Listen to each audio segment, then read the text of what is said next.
All right, we'll go ahead and call this meeting to order. And will you go ahead and do roll call for us? Councilmember McQuaid? Here. Councilmember Nason? Here. Councilmember Tiedemann? Here. Vice Mayor Jordan? Here. And Mayor Gary? Here. And just to be clear, this is our special meeting starting at 6 p.m. that we have now called to order. We'll go ahead to item number 2 as we get ready to go into closed session. Do you want to take it, Malo, or open it up for? Yeah, I think you can, Mayor, open it up for any public. Okay, I'll go. All right, let me go ahead and look and see if there's any public comments. There are. Okay, it looks like we have a couple. I'm gonna go ahead and do 2 minutes instead of 3. And you can go ahead and start letting them in. Go ahead, Bridget.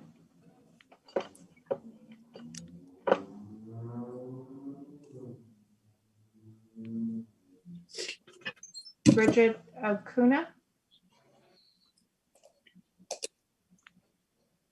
We'll come back to you.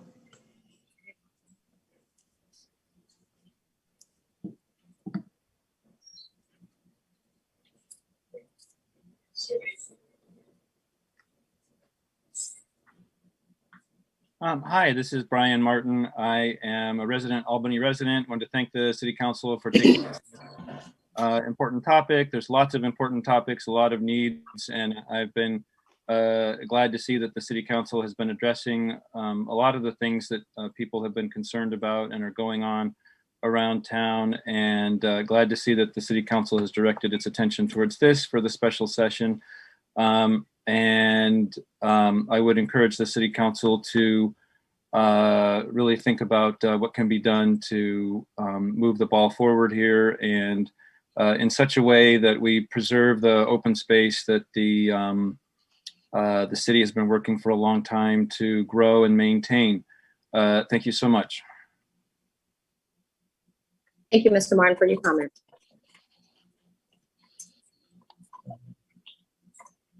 Go ahead. Hi, this is the item in the special session is the one on about the cross, right? Can somebody just nod if that's okay? Good. That's correct. Make sure I had the right one.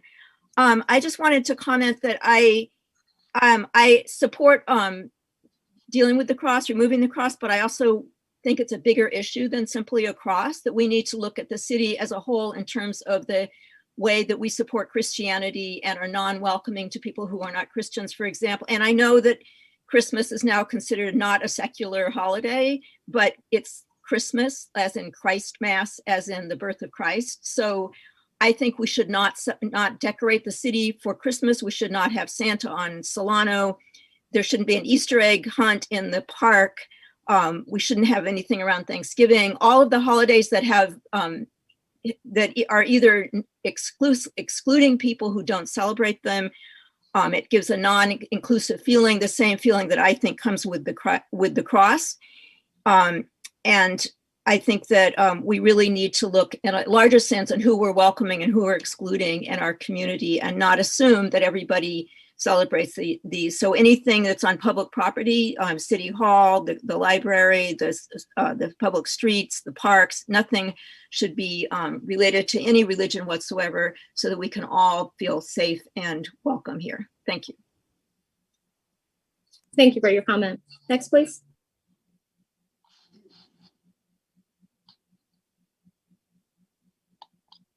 Go ahead, Bridget.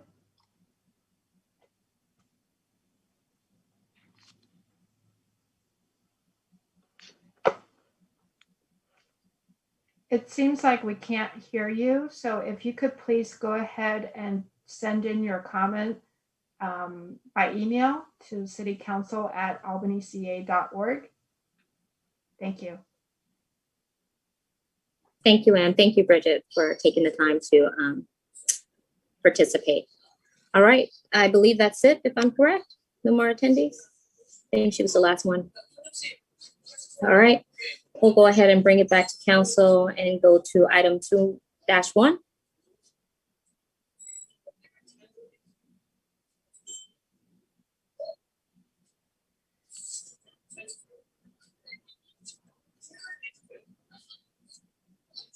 Mala? Yes, sorry, I wasn't sure. We're going to leave the meeting So- now. Yeah. And keep this open, and we'll be going into closed session. And then we'll return back into open session. Okay. Was the, I apologize, but I'm looking at my email that see the link for the closed session. I presume it's in there somewhere if I search. You should have received an email from me. Okay, thank you. Okay, so we'll, It's around 5:15 with Okay. the link to the closed session meeting. Thank all right. you. all right, we'll go ahead and close this session and go into our session. Thank you.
You guys all ready? All right, well, let's go ahead and get started. Good evening and welcome to our regular meeting. Today is February the 16th at 7:30 p.m. We're going to go ahead and call this meeting to order. But first, we'll start with the Pledge of Allegiance. Councilmember McQuaid, will you lead it, please? I pledge allegiance to the flag of the United States of America and to the republic for which it stands, one nation, indivisible, with liberty and justice for all. All right, thank you so much. And could you go ahead and do your roll call, please? Councilmember McQuaid, Here. Councilmember Nason, Here. Councilmember Tiedemann, Here. Vice Mayor Jordan, Here. Mayor Derry. Here. Thank you so much, Ann. We'll go ahead and go to item number 4, report on action taken in closed session. Mala, would you please give us an update? Thank you, Mayor Gary. There's no reportable action at this time. All right, thank you, Mala. All right, now we're gonna move to the consent calendar. Before I ask who will need to pull anything, it was brought to my attention that 5-6 will be pulled for further discussion. So it's not ready at this time, okay?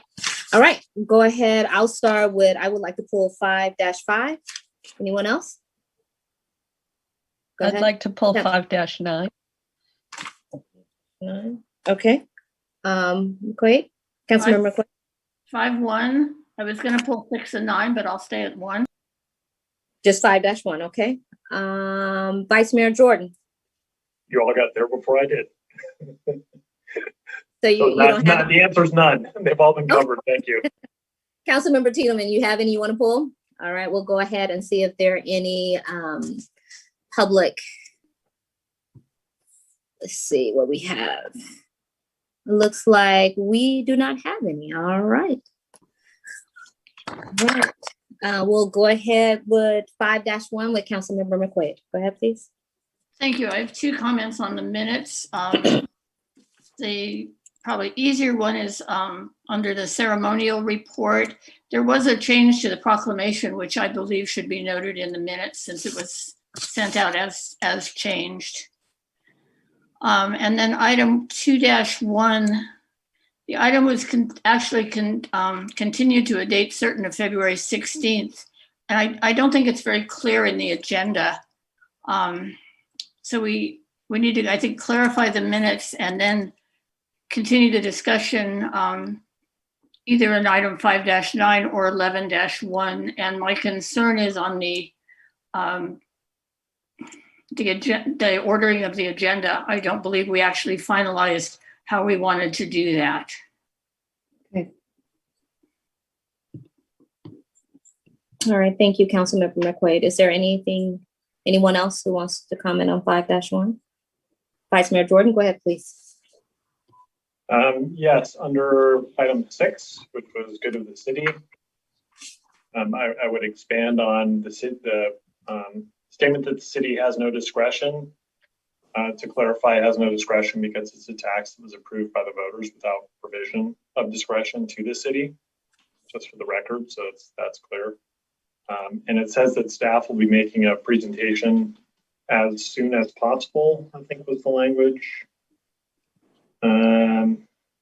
And I think I don't know if that's what staff said. I would expect maybe it's not quite as soon as possible, or that might indicate to the public something about timing. So I would just change that to staff will be presenting possible alterations in the future. And then on item 11.2 regarding the Charter Review Committee, it's in the comments there. Let's see, there's a comment that the Charter Review Committee can recommend no change to council compensation. I don't recall if that was what was said. What I recall, if others can help, is that there was a statement that the Charter Review Committee members should not be selected based on whether or not they support a change to council compensation, or should not be selected with reference to council compensation.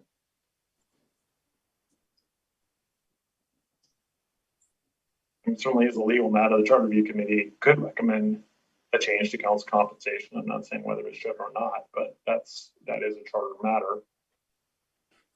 Okay. Thank you, Vice Mayor Jordan. Anyone else? All right. We'll go to 5-5. And so on this one, I was a part of the task force, but I wanted to see if we could add 2 alternate spots, just in case the 12 that we selected, emergencies, I don't know, any unforeseen events that may occur that the 12 people are not able to perform the duties.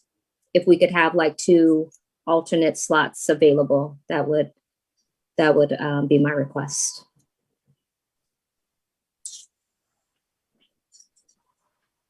Vice Mayor Jordan? I mean, that's fine with me. I don't know if you also wanted to put forward those alternates or have that occur in a future agenda. We can do that in a future agenda. Okay.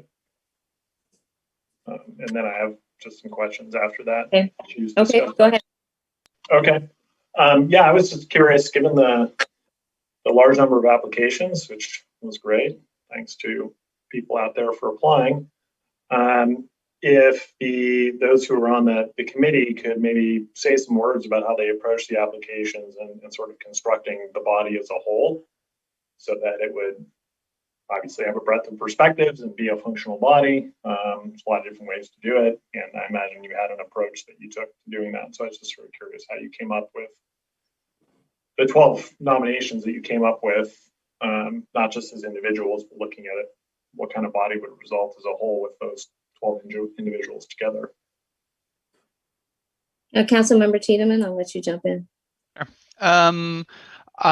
We had a pretty efficient meeting about this, which was nice. And I think we had all just reviewed and assessed each applicant, based on their individual strengths and weaknesses, and each constructed our own ideal list, based around, the way I approached it was at least based on who had the professional experience that I thought was necessary, as well as views that I thought could be complementary, and appeared to have actual strong feeling and a good ethical compass with which to approach the problems they were dealing with.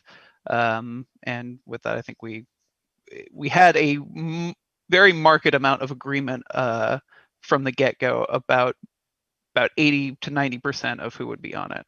Exactly.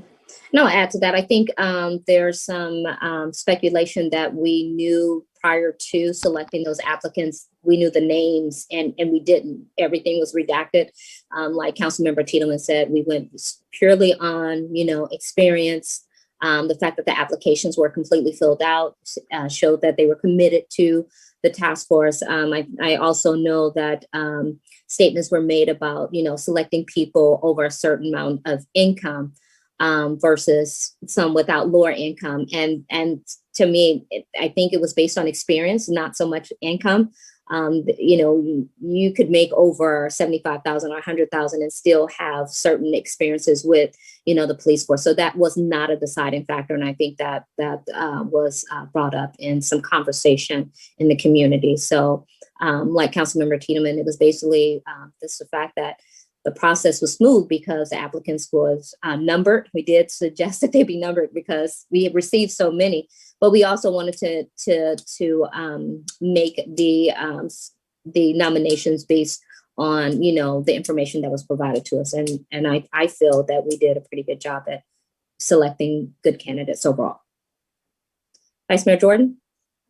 Yeah, thank you very much. And just to be clear, I wasn't implying that there was any sort of inside politics here, just on my part. But I can see why some might be concerned about that. But thank you for describing that and hearing that 4 individuals looked at the applications, made decisions, and when you came together, there was almost complete alignment is great.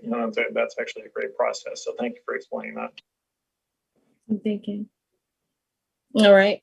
I'm sorry, Councilmember Tiedemann?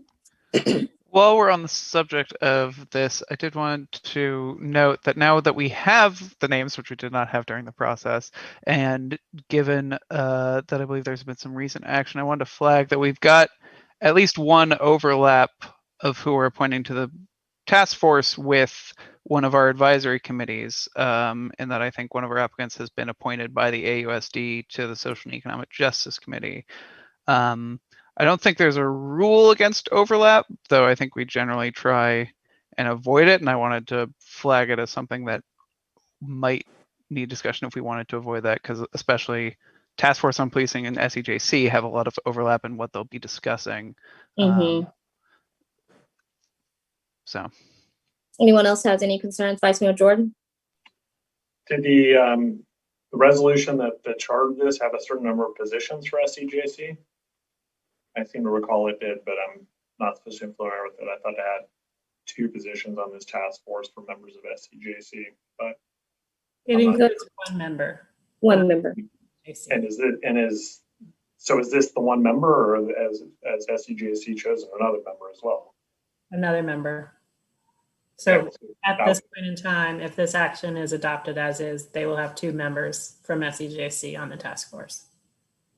that seems inadvisable. Not in line with the resolution, and inadvisable in terms of potential Brown Act problems. Not that 2 people is a Brown Act, but that creates a lot of constraint. Yeah. I don't know. What do other council members think? Councilmember Nason, Councilmember McQuaid, any thoughts? Nope. Councilmember Nason? Yeah, I'm a little troubled to have people from SEJC serving on this.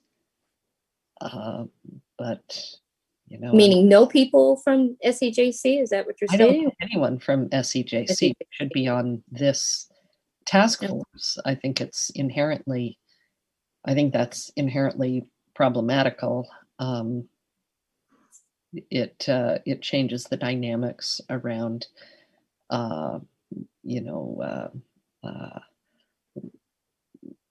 prejudgment of decisions that might need to be made. And it's also, given how many people we had apply, part of just a simple thing, we try to have as many different people as possible have a chance to serve on a committee, and this seems a little inconsistent with that. Okay. Thank you for your comment, Councilmember Nason. Councilmember McQuaid? Well, the one thing I would say is the original plan was to have 1 member of SEJC. And so I think that's important that we hold to that. Mhm. I would also say that the member who was, he was appointed to SEJC after he was appointed to the task force, as I remember, and it was made clear at the SEJC meeting that he had been appointed when they were picking their person. So I think that everyone has done everything they could to be fully transparent. I think if we want to make a change, that's different, but I think it's been done fully transparently up to this point. Okay. Councilmember Tiedemann. Thank you, Councilmember McQuaid. yeah, no, I think that's absolutely right, and that's completely transparent. And this is just an overlap of when things are being appointed, because we haven't appointed all these people yet, and the ASD did. I just wanted to point out that we've got 3 members of the public who want to talk, which I believe includes the chair of the SAJC and the person in question, if we wanted to take public comment on this. All right. We'll do 1 minute for public comment.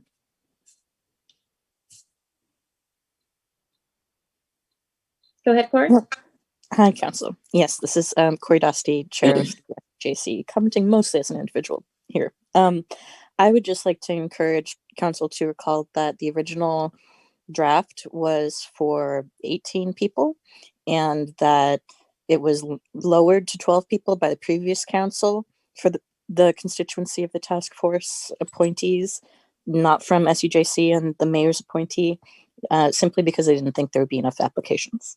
And in the first go of these 4 folks who were selecting, Mayor Gary and Councilmember Tiedemann, and the 2 people from SEJC, they liked 15 applications, and they narrowed it down to 12 from those 15. So I would encourage those 15 be appointed, especially if we're looking for more engagement overall. Thanks.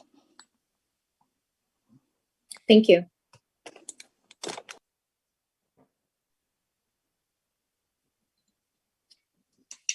I'd like to reiterate what Corey said. I also was going to suggest that to make it larger, since you had 29 applicants. And I think that there are some, when you look at the individual opinions, that there are some that are not very strongly representative of some different points of view. So I think it would be a good idea to, I was going to suggest 18, but I would go with 15.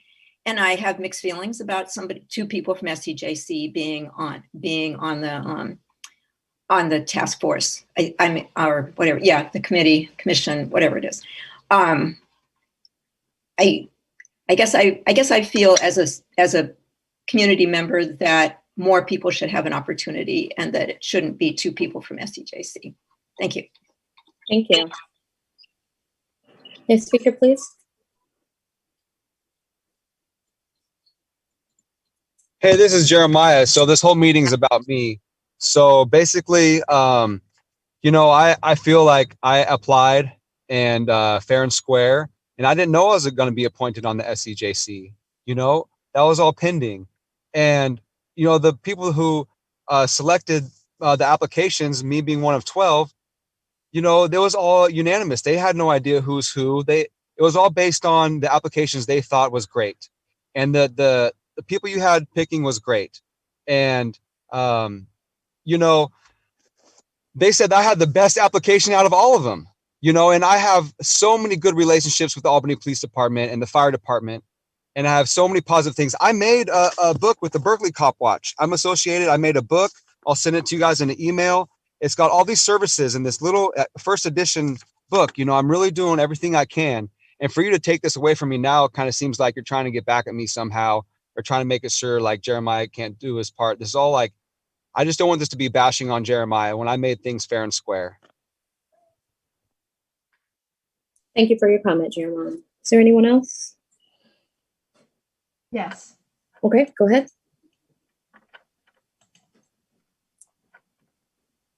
Hi, this is Margie Marks. I just wanted to say I was on the SCJC for 14 years. I didn't reapply because I really was hoping that we'd get more diversity. And when I saw that first SCJC meeting and saw the diversity of sexual orientation and of race, I was thrilled, and of age too. I was just so thrilled to see that diversity. If this council would take the 3 additional people that the original 4 wanted to make 15, it'll make this commission a lot more diverse. If you look at the ethnic races of those people, it'll make the commission, this police commission, more diverse. And I think right now in Albany, we need that. I mean, I'm so happy to look at the SCJC meeting and see the diversity there. I think other Albany citizens would like to see that too. So I really urge the council to put those additional 3 people on it. Thank you. Thank you, Margie, for your comment. And that is it. All right, I'll bring it back to council for any further discussion. Councilmember Tiedemann, then Councilmember McQuaid. Peggy can go first because I was going to suggest an action. That's fine. Go ahead, Councilmember McQuaid. I just wanted to ask sort of a process point of view, if we decide to change it to 15, because that wasn't the original charge, is there anything that needs to happen legally? Do we need, yeah, thank you. Staff's nodding their heads. Can you, one of you clarify, please? Please, Smala. Thank Sure. you. I can jump in, and Nicole, feel free And to Nicole, okay. As you have in your packet, Resolution 2020-107 provided how many people you were going to appoint in the process. So if you wanted to switch from 12 to, let's say, 15, then I think we would need to bring back at a future agenda a revised resolution to change that appointment process. Okay, thank you, City Attorney. Councilmember, or I'm sorry, City Manager, did you want to add anything? I'm sorry. Okay, Councilmember Tiedemann. So given that I think everyone on council and some people in the audience have expressed some concern of having, you know, more people than was represented the resolution representing SCJC on this, and this is not targeting anyone, this is a change of status that happened, not anyone's fault, after these applications were reviewed. I would suggest we pull this and possibly send it back to the subcommittee to have another meeting to discuss possibly an alternate appointment in that spot, and then bring it back to us. And also that we maybe consider a future agenda item to discuss expanding this committee after we've appointed this. I don't think we need to do it now, or we could discuss that as part of the subcommittee in charge of appointing people to the task force. Either way, I think could work. So let me, I just want to get clarity, Councilmember Tino. So you're saying for the one person that's on SEJC and the task force that we should have an alternate position for that outside of the two that I recommended? I'm saying that we should have a discussion about whether that person needs, whether that should be replaced by another applicant that we had assessed originally, as it seems like there is some concern of having essentially multiple representatives of the committee when we had represented that there would be one. Okay. Councilmember Nason, I think I saw your hand up. No, it's okay. Okay. Vice Mayor Jordan, go ahead. I will offer that I apologize. I just remember that Social and Economic Justice Commission has 7 members, not 5. So having 2 of those members serve on another body doesn't create as much of a Brown Act constraint. Doesn't walk right up to the line in the way that I had in mind when I made my previous statement. When we do generally have, and I don't know that it's, I think it actually is written policy, and this is not an advisory body, but I believe that it's written policy, if I recall correctly, not to have people serve on more than one body, both in order so that they can put their full effort into the body they serve on, and also to provide more opportunity for more people to serve the city. Now, this being a task force is a little bit different, and obviously the resolution was written specifically to have one member serving on both those bodies. So I'm torn with what to do, but I think having the nominating committee get back together again and discuss these issues is a great proposition.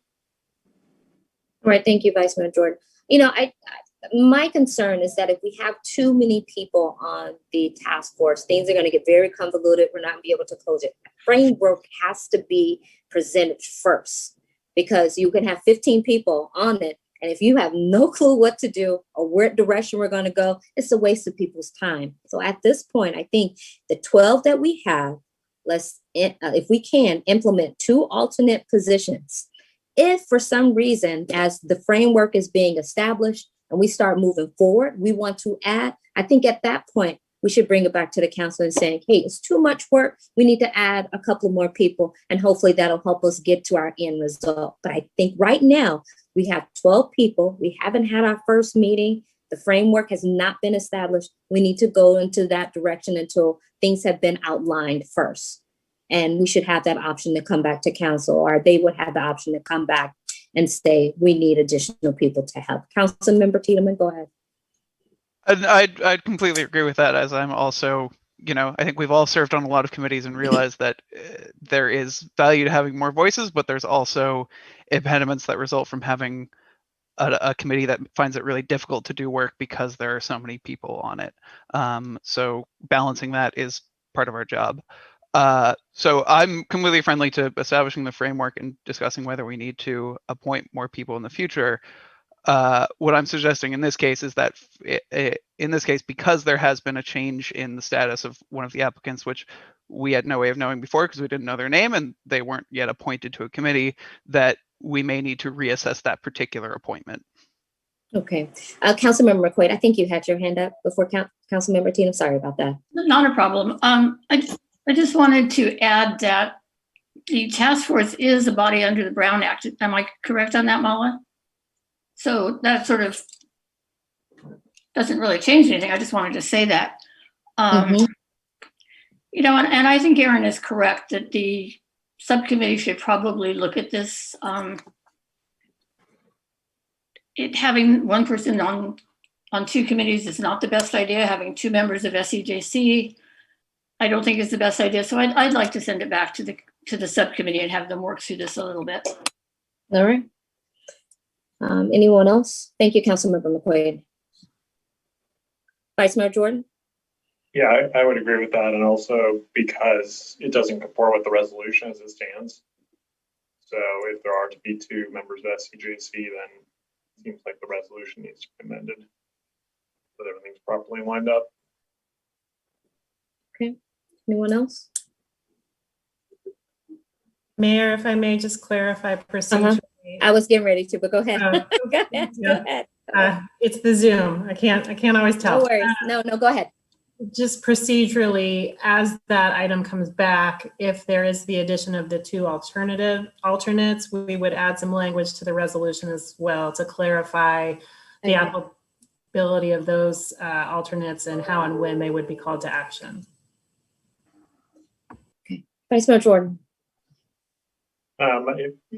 There was a representation that the committee members, and I don't know if the committee as a whole had an interest in 15 members, not specifically that number, but of the applications that came in. So I might suggest the committee consider whether there be 2 or 3 alternates.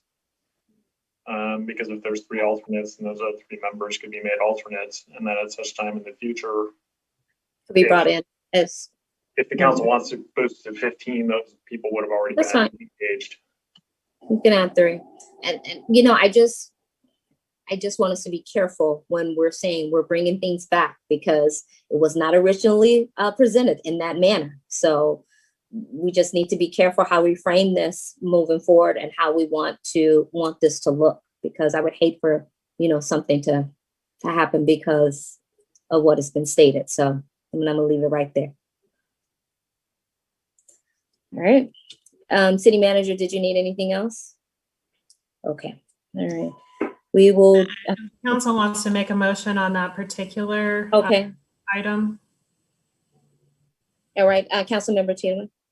So I move that this go back to the subcommittee to discuss that appointment that we have mentioned.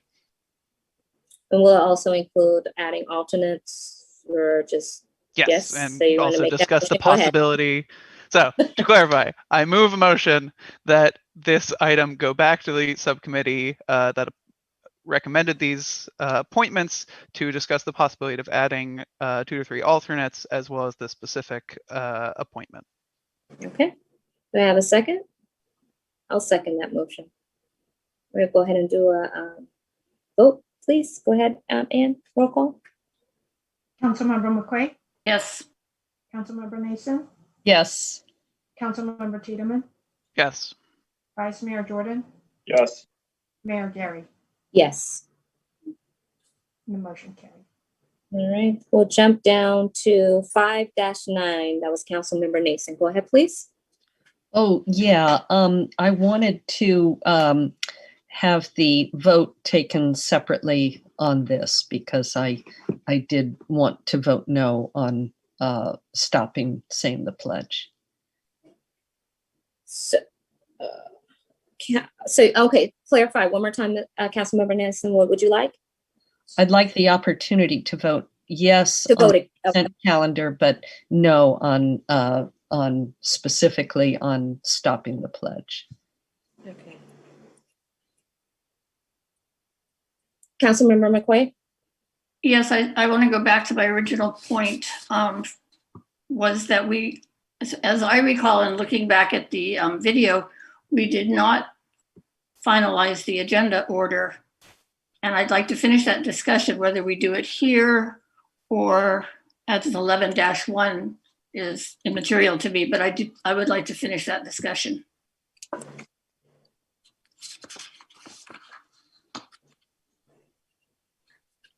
Okay. Anyone else on 5-9? Vice Mayor Jordan. Yeah, I just had a couple of what I think are relatively minor changes to the agenda. We're not switching items, but just a little bit of framing of the items.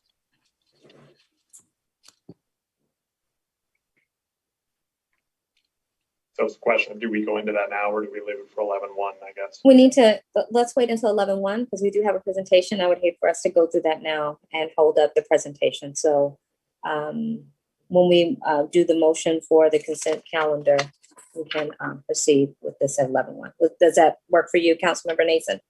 Sure. Okay, all right. Um, So why don't we- Go ahead. To- Hold on, Vice Mayor Jordan, go ahead, Councilman Lewis. Oh, You, go ahead, Councilmember Nace, go ahead. okay, sorry. I meant to, That's okay. I wanted to make a comment on 513 as well. Okay, anyone else on 5-9, and are there public comments before we move to 513? Yes.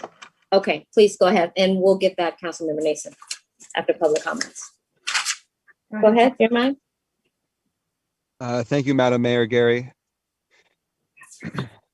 So removing, I don't know why we're removing the Pledge of Allegiance out of the city council meeting.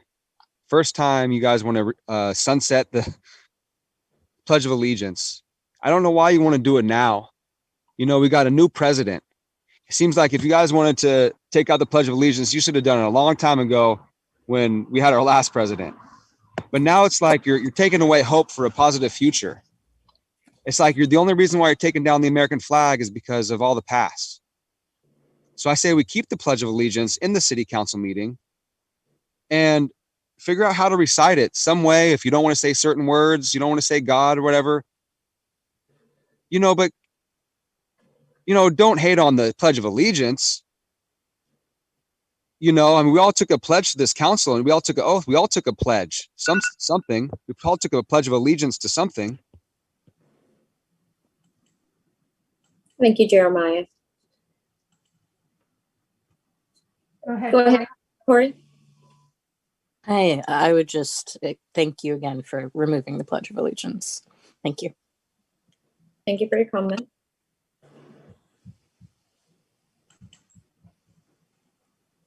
I, again, just easy when I go after Corey. I also thank you very much for doing that. I thought it was going to be discussed later. I didn't realize we're going to be talking about it now. So, or I'm confused about that.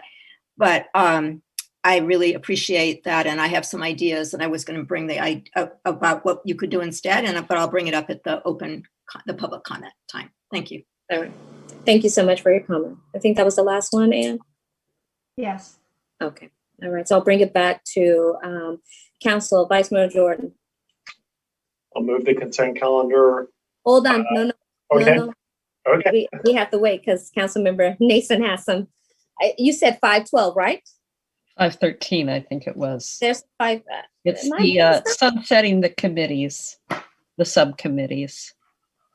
Okay. That's 512. That's what I thought. Oh, I was like, okay. Sorry, I wrote it down wrong. My apologies. Okay. 512. I'm like, okay.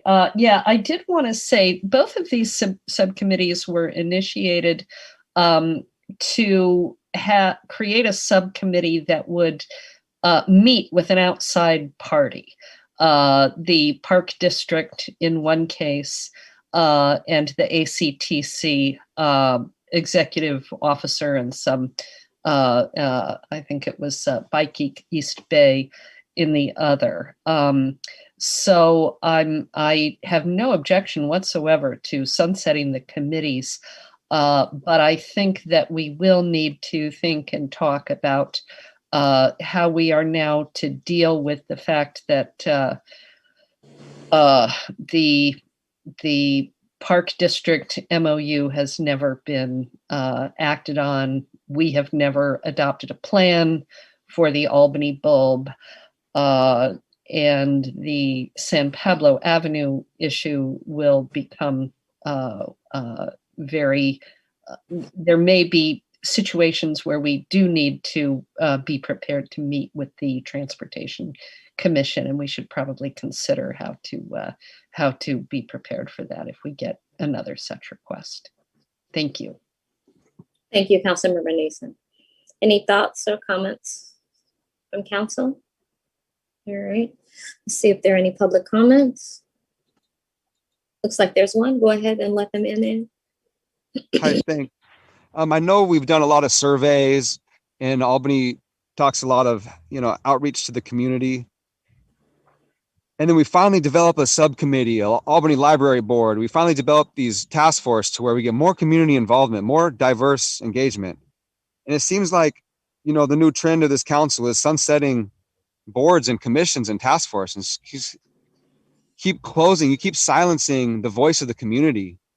and to where only a few people are in power and only a few people, make decisions, everybody should have a right to say something. And, you're going to have to sunset one of these subcommittees. You want to sunset something, and then there's no more public input. It's harder for public engagement. And then one of you are going to have to be the chair of the subcommittee. If you're going to sunset it, then you have to be one of you city council members got to still be the representative of it, at least one of you, like the library board. So just please try not to sunset these public committees, please. Thank you. Thank you, Jeremiah, for your comment. Anyone else? Looks like that's it. All right. Councilmember McQuaid, I think you had your hand up first. No?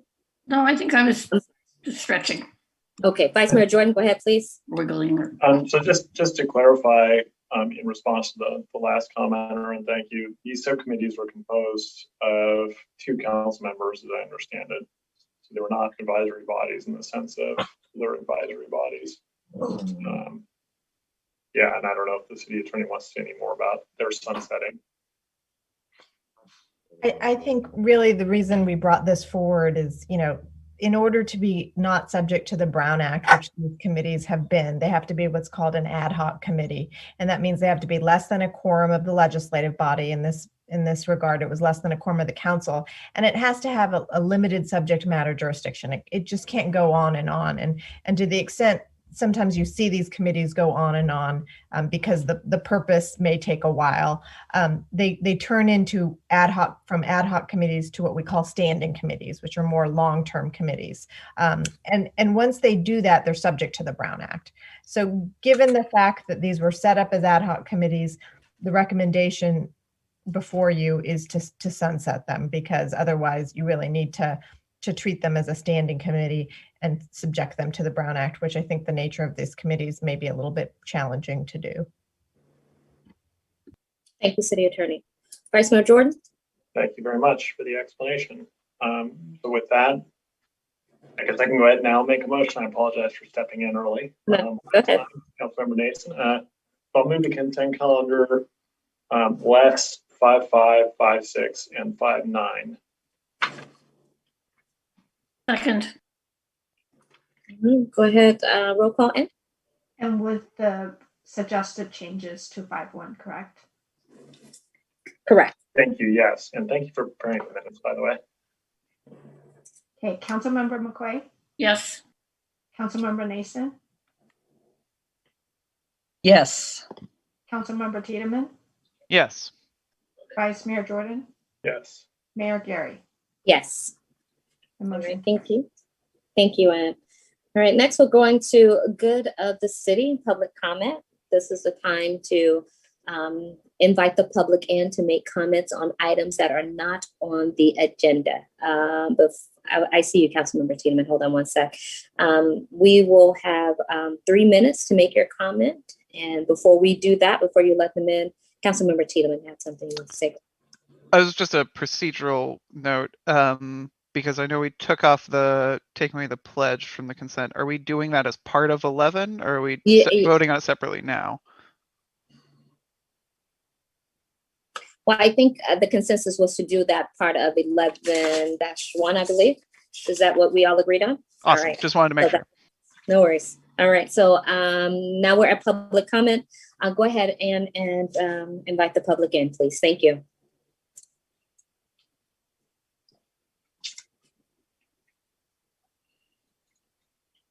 Oh, all right. Hey, it's Jeremiah. So yeah, good for the city. That's what this agenda item is called. Good for the city, right? So what's good for the city? Homeless people are still out there on Solano. Trying to find some good solution about that, right? So maybe Albany could provide some good for the city solutions for homeless people, like a crisis mobile unit or some sort of homeless outreach. Because I know last time did a presentation meeting, Berkeley Food and Housing Project, they sure fed you some info, right? Well, how much of that info is correct? Because, if they have a route every day that they drive, so they say, How come the guy in front of on Canes in front of the theater hasn't been picked up yet and has some social research from the Berkeley Food and Housing Program? He's right there on Solano. How come Albany Project Hope, Berkeley Food and Housing hasn't heard anything, any suggestions for that guy? Where's his help? You know, what do you guys want him to do? End up harassing somebody and him get arrested? That's not how we want to handle the situation. I mean, I've got so much structure and guidance for, you know, I even created a book today. I want to give a shout out to Berkeley Cop Watch. Myself and 2 other people, Albany residents, none to say the least, us 3 in collaboration for the past month and a half, we put together the first edition of a winter spring resource guide for homelessness.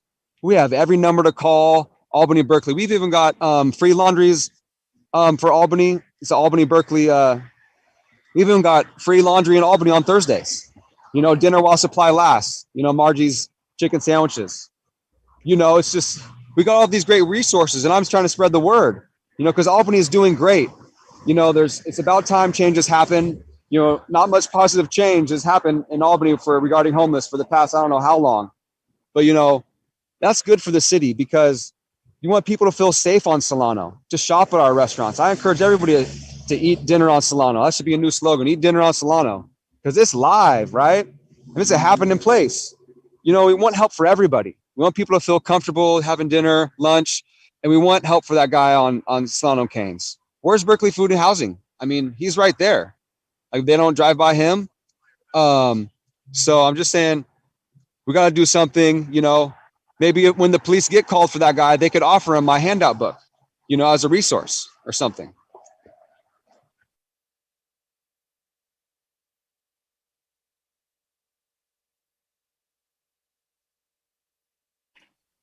Hi, I have a suggestion for something you could do at the beginning of meetings. Actually, 2 suggestions. One of them is a very short land acknowledgement.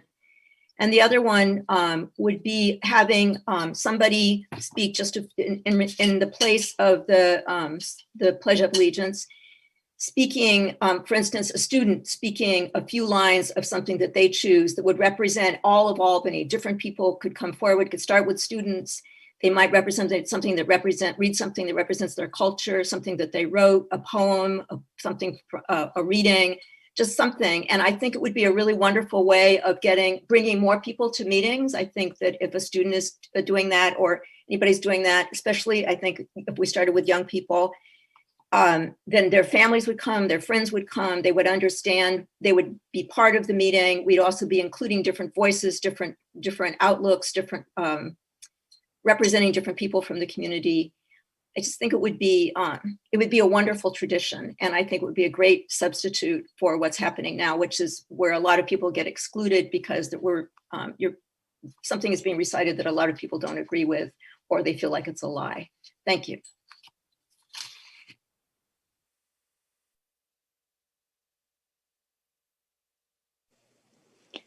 Hello. I'd like to let the community know that February 21st is the start of a Romantic Spectrum Awareness Week this year. It starts the first Sunday, the full week after Valentine's Day. And it's to express appreciation and raise awareness around aromantic folks who don't experience romantic attraction or who feel othered by romance or who otherwise experience romance and not necessarily sexual orientation, but affective orientation, which has been understood by the bi community for decades now, in a different way than is commonly narrated by society, and often feel alienated by Valentine's Day. The aromantic spectrum is broader than people who purely feel little to no romantic attraction, and they're an important segment of the LGBTQIA plus community. Very often overlooked. The A is sometimes understood to stand for ally, and while allies are important and we should include them, it then sometimes gets misunderstood to only mean ally and asexual, but aromantic folks don't have to be asexual either. And there are some events happening, mostly online. There is an ACE meetup Bay Area group that rotates where it meets during non-pandemic times. And there is a lot of overlap with aromantic experiences. And there are online things through the ARO and ACE advocacy project, TAAAP. And yeah, just wanted to let the community know about that. Thank you. Thank you, Corey, for your comment. So you don't like people or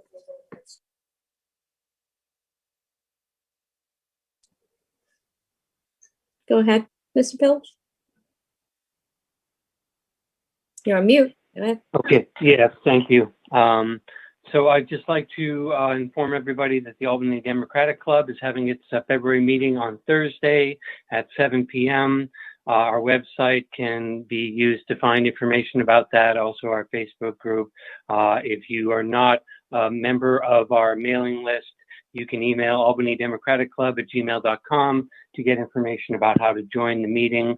We will have Superintendent Dr. Frank Wells, as well as School Board President Dr. Sarah Hinckley, there to speak about what's next for schools and to answer questions. Thank you very much.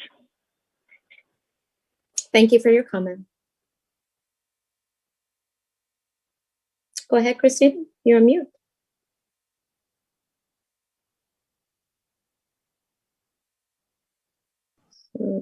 Have her twice here. Go ahead, Christina.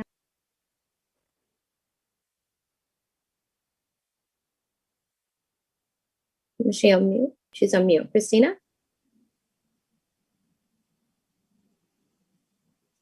We'll come back to her. Okay, thank you.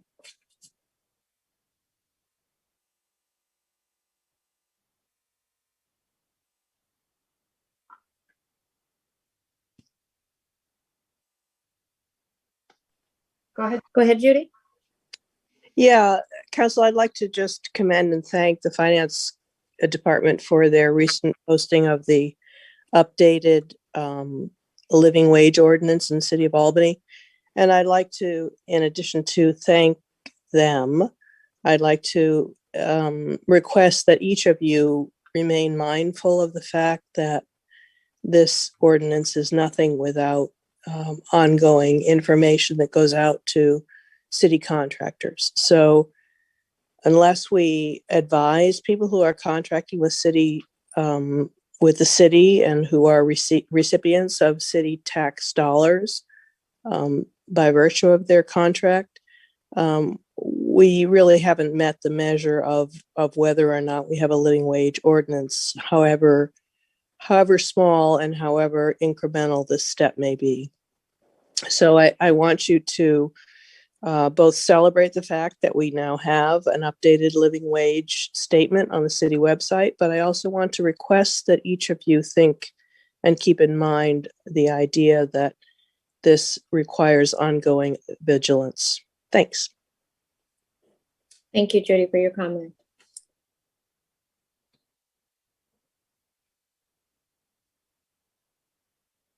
Christina, if you can unmute.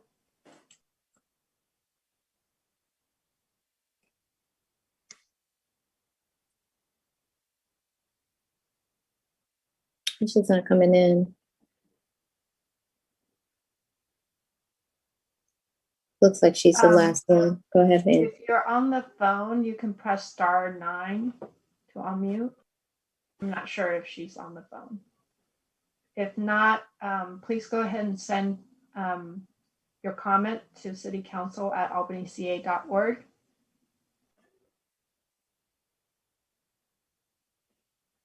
All right. Well, thank you. I want to thank the public for their comments and our suggestions during our Good of the City public comments. All right, we'll go ahead and go to item number 7. This is the council subcommittee events reports that we are going to do 7-1, 7-2, 7-3, all inclusive. I'll start with Councilmember Cheatham. Do you have any you want to report? I do not believe I have anything new. I'll have an EBCE board meeting tomorrow, so I'll have an update at our next council meeting. And on that note, I recommend anyone who's interested apply to the EBCE Community Action Committee, which has applications open. I believe we have that info on our website, and I know that we have at least one Albany person interested. So I encourage anyone else to apply if they would like to. Thank you so much. Councilmember McQuay, do you have any reports?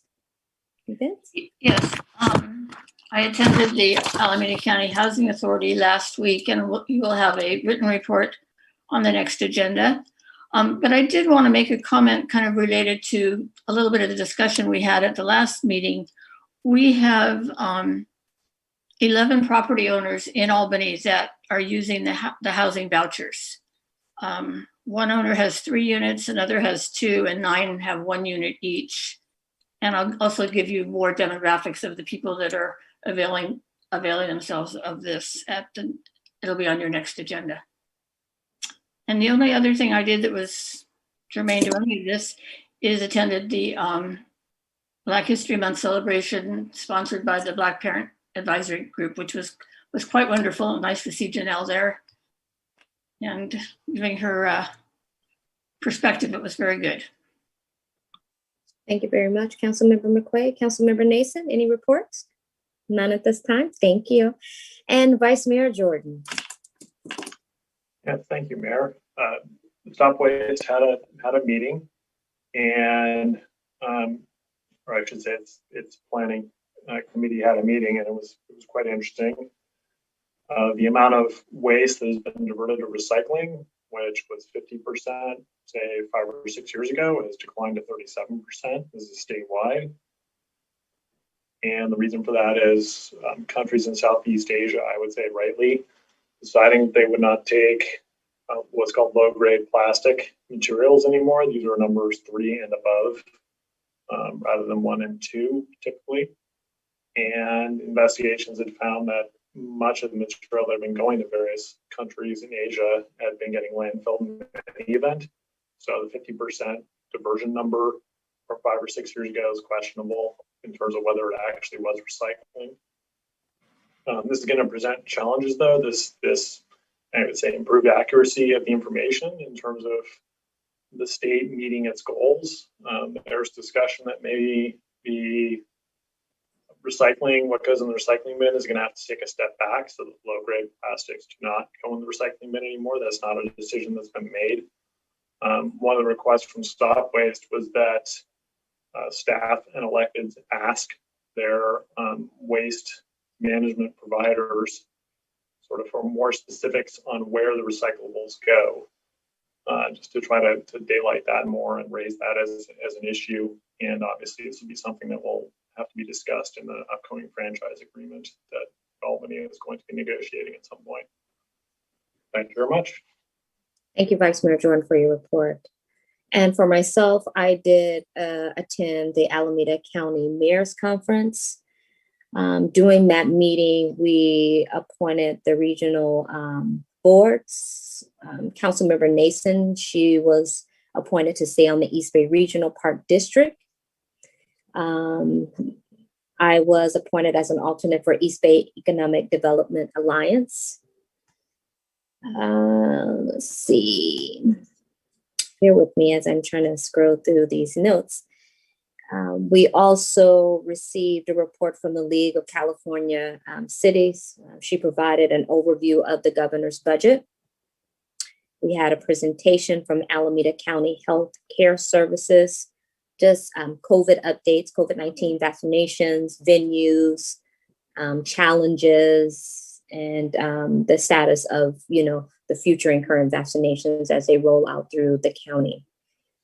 As did Vice Mayor McQuaid, I attended the Black History program in collaboration with the school district.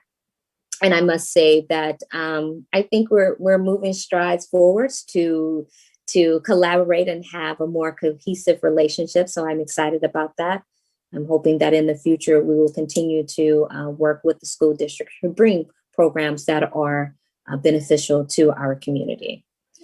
And with that said, we will move to item number 8, the city manager's report. Thank you, Mayor. At your last council meeting, we received some public comments regarding the operations of horse racing facilities. I just wanted to share that the California Horse Racing Board has exclusive authority to regulate the operations of horse racing facilities, and we encourage anyone with concerns to raise them directly with the board. Also, our Albany Police Department attended a 9.5-hour course recently, just a couple of weeks ago, titled A Way Forward, Historical Bias and How We Got There. It was a training provided to our staff by Sacramento Police Chief Daniel Hahn. Public Works, new pavement has gone in on Adams Street, which they are delighted to share, and the project is progressing well. We intend this work to remain on schedule and completed in the next few weeks. There is a paratransit virtual workshop scheduled for this Thursday, February 18th at 10 a.m. We will host a live Zoom workshop to provide information and insight into the services offered by the city and county paratransit programs.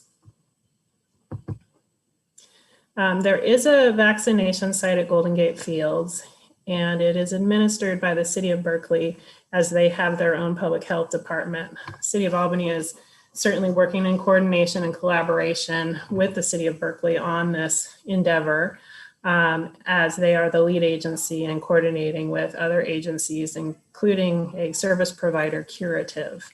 They have been incredibly successful in administering vaccinations thus far, and currently are providing vaccines to those over 65 and certain categories of workers. So as we get information from City of Berkeley, we are posting it as soon as we get it, as those appointments become available. I also understand that there may be now or very soon opportunities at the pharmacies, CVS and Rite Aid, for vaccination opportunities. Again, most of this can be found as housed on Alameda County Public Health webpage, but given that the information changes so frequently, I try to share as much as I can, at least that I've heard that I know is trusted information. And that actually concludes my report.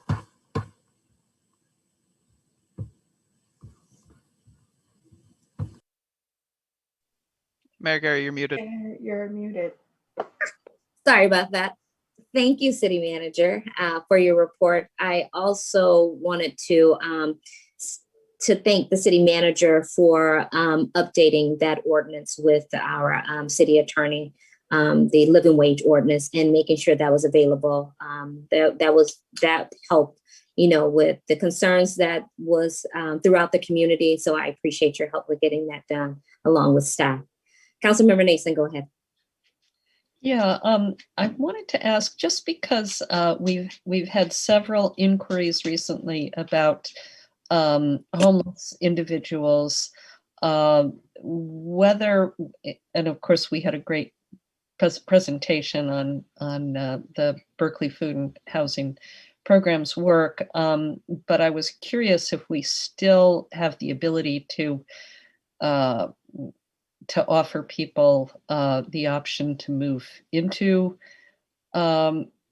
motels under Project Room Key or other possibilities. What I assume, based on the presentation that we had, that all of these individuals are receiving outreach. Yes, Councilmember Nason, we are actively engaged with Berkeley Food and Housing Project with anyone in Albany, and we do continue to provide those resources. We have the hotel rooms available and many other services available. So those are continuously suggested to those individuals, as well as other assistance that they may need on a case-by-case basis. So that work is ongoing. Thank you very much.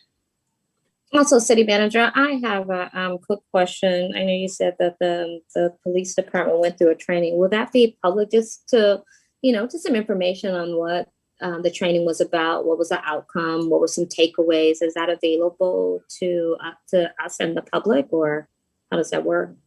Yeah, I can check into that with our police chief and see if there's a syllabus or other synopsis of the training that may be readily available. It's a newer training, and it was sought out by our police chief specifically for our department.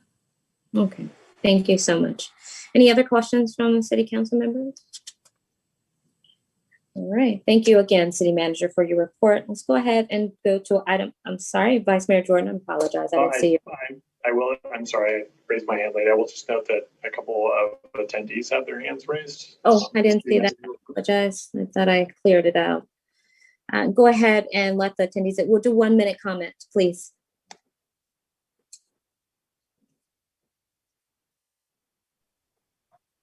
Respectfully, Vice Mayor Jordan, I appreciate your acknowledgement as an attendee wanting to make a public comment on this agenda item. I know it's a report, but Council Member Vice Mayor Jordan, I really appreciate the respect on you letting me get to speak for 1 minute, and I don't mind using 20 seconds of that to acknowledge you. I appreciate that. I'm glad you opened this agenda item up for public comment. 30 seconds. I appreciate the manager's report. I know a lot of work and effort goes into the manager's report. I didn't hear how many brown bags we gave out, at the senior center this time. It's okay. I'm used to hearing about the brown bags, right? All the meals Albany gives out. Hope that's still going on, and keep up the good work, Albany.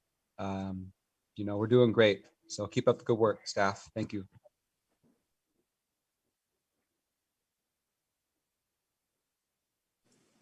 Oh, I would just like to ask that the information about the police training include if it was at cost in any way, if any city money was spent on it, whether allocated through the police department or not. I know that Sacramento Police has a not great history around LGBTQ pride events, and I'm looking forward to hearing about it. Thank you. Thank you, Corey, for your comment. And thank you, Jeremiah, for your comment. I believe that's it. So we'll go back. City Manager, I think Councilmember Nason, regarding the hotels. I think you had a question about how many hotels? Just clarification on your statement. Oh, I was just trying to find out whether to affirm my previous understanding that because we're hearing about several different homeless people in the city, that all of these folks that we're making efforts to do outreach, and that we can provide hotel rooms for them if they will accept that assistance. Thank you. Thank you. Any other council members? Vice Mayor? All right, we will go to item number 9 with presentation from Echo Housing. We'll go ahead and get a staff report. And I'll turn it over to you, Sid. Thank you. Nice seeing you. Nice seeing you too, Mayor Gary. Thank you, Mayor Gary, and hello, council members. My name is Sid Schoenfeld, and I am the city's Neighborhood and Community Services Manager. The item before council is a presentation by Echo Housing. Echo is Eden Council for Hope and Opportunity, the agency retained by the city since 2018 to provide administration assistance of the city's rent review ordinance and associated program. The item also includes a report on engagement and outreach efforts by the Neighborhood Services Division. On June 4th, 2018, the Albany City Council approved ordinance number 2018-02, which added section 5-25, rent review, to the Albany Municipal Code establishing a rent review program. The ordinance regulates most residential rental units in Albany and serves as the framework for a rent review program. As detailed in the ordinance, the rent review program is non-binding, requires a landlord to notify tenants of the rent review program, as well as for both parties to participate in the rent review program if necessary due to a rent increase exceeding 5%. The rent review ordinance and associated rent review program became effective November 2nd, 2018. ECHO's scope of work includes counseling, which usually includes confidential communication over the phone with the renters or housing providers to respond to inquiries regarding the city's rent review ordinance, reviewing forms for accuracy and completeness, and processing requests for rent review if applicable. Conciliation consists of confidential telephone communications with the disputants to clarify issues and offer suggestions that affect conciliation. If conciliation is reached, the conciliator writes up the agreement for signature by both parties. If the dispute cannot be settled with conciliation, the case is referred to mediation. Mediation consists of confidential communication with each of the disputing parties for case development to understand the nature of the dispute, describe the mediation process, and provide the mediator with a case summary. If the disputants agree to mediation, a meeting is scheduled between the mediator and the disputants, who are encouraged to develop solutions to the issues. ECHO also provides yearly workshops to inform the community on rent review program and other resources available. The city's Neighborhood Services Division acts as a front door to the rent review program, providing basic information on the rent review ordinance and program, and refers residents to ECHO Housing or other appropriate resources.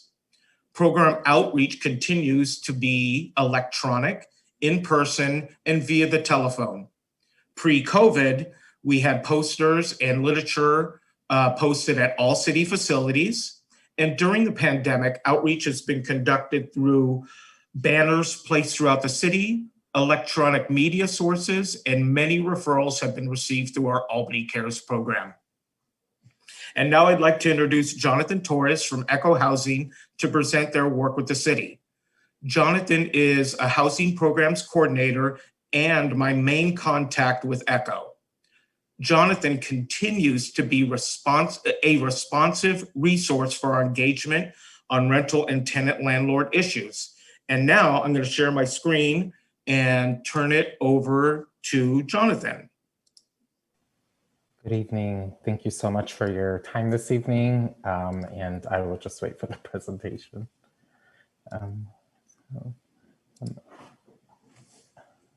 So just as a preface, ECHO Housing was established in 1965. And what I'm going to do now is I'm going to talk about some of the services that we provide for Albany, but also just greater Alameda County. So you guys have kind of an understanding of what we do here at ECHO Housing. So ECHO Housing was founded in 1954 and incorporated in 1965 by community volunteers whose sole purpose was to really provide equal housing opportunities and the prevention and elimination of homelessness. So ECHO Housing is also a HUD-approved housing counseling agency and a qualified housing enforcement organization providing services to very low and moderate income residents in the counties of Alameda, Contra Costa, and Monterey County. As Sid mentioned, my name is Jonathan Torres, and I am the Housing Programs Coordinator. You have access directly to my email if you have any questions outside of this presentation, or you want to touch base with me regarding anything else that you want to talk to. So as I mentioned, so first and foremost, ECHO Housing is a fair housing agency. And so one of the overarching services that we provide here is that we provide information and counseling to fair housing inquiries. We also conduct site investigations in response to reports of housing discrimination complaints. And we also provide or conduct rental housing audits to determine the degree of housing discrimination, just to ensure that property managers or landlords are compliant with current fair housing policies.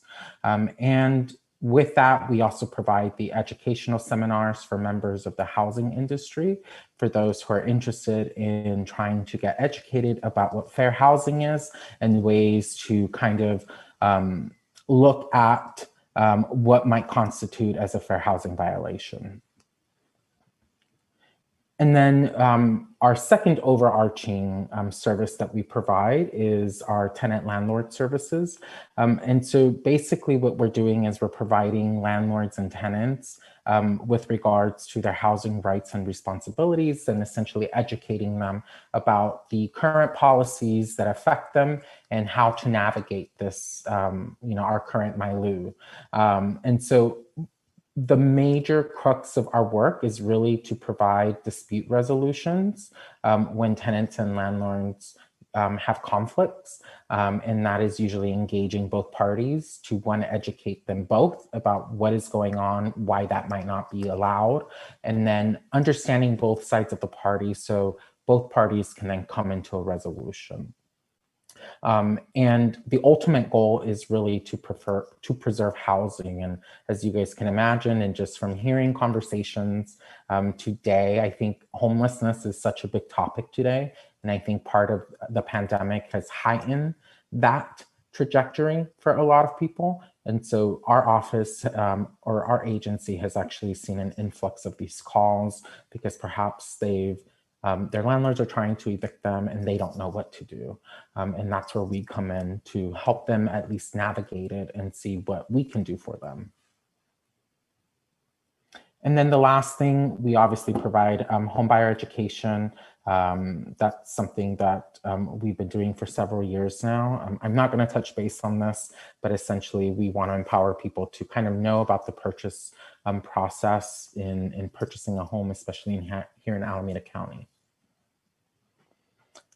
Next slide, please. So I'm just going to kind of dive into this rent review ordinance. As Sid mentioned, the ordinance was established back in 2018. And really what our role has been is to provide the education, the counseling, and then if there's conciliation and mediation on the ordinance to tenants, landlords, and property management companies. So in the past year, we've had a total of 11 cases. 3 of those cases have been from landlords, and then 9 cases have been from tenants. And then the total number of conciliations or mediations that went through were 2. So 2 of those 11 cases I personally handled. And so tenant counseling prior to conciliation. So the total number of households actually qualifying for rent review due to proper service is actually only 4 households. And that is partly because, again, the ordinance outlines strict procedures that landlords have to follow. And so the majority of the people who've contacted us, generally there's something faulty in that process. And so out of those 11, only 4 of those actually qualified for conciliation. The other 7 probably did not qualify for conciliation, and probably because they were calling as an inquiry, or perhaps there was something defective where I'd had to intervene and explain to them the process and potentially talk to the owner, the landlord, and explain to them that the procedure set forth by the ordinance. So out of the 4 cases that actually had the potential to be conciliated, 2 of the cases, households decided that they didn't want to engage in conciliation, and partly because it is non-binding. And so non-binding essentially means that, you have to follow the procedures, but at the end of the day, the landlord doesn't have to agree to whatever stipulation the tenant is looking for. And so when discussing what conciliation entails, those 2 households decided that they didn't want to participate, because at the end of the day, if the landlord chose not to come to a resolution, they'd still be back into what they originally were with that rent increase. In another case, the landlord rescinded a rent increase of 6.4%. And then the last case of the conciliations, the landlord lowered the rent increase, saving the tenant about $141 per month for the next 12 months. And so, you know, in conjunction working with Sid and the City of Albany, last month, we actually hosted the Albany Rent Review presentation, where we also talked about the Alameda County Emergency Ordinance, as well as AB 3088. I think that given that the Albany Rent Review kind of encompasses only rent increases, and I think that most people right now are also very much interested about knowing their protections against evictions. So it was only appropriate for us to kind of include that information in there specifically for the residents of Albany. And then, you know, we're possibly thinking about a future workshop with regards to SB 91 updates, given that it just recently passed, and it does provide some new extensions as part of AB 3088. But it also adds, you know, what everyone's been really thinking about is the statewide rental assistance program and how that's going to be administered. You know, so potentially we might be having a workshop specifically for Albany residents with conjunction to discuss the Albany Rent Review still. Any questions?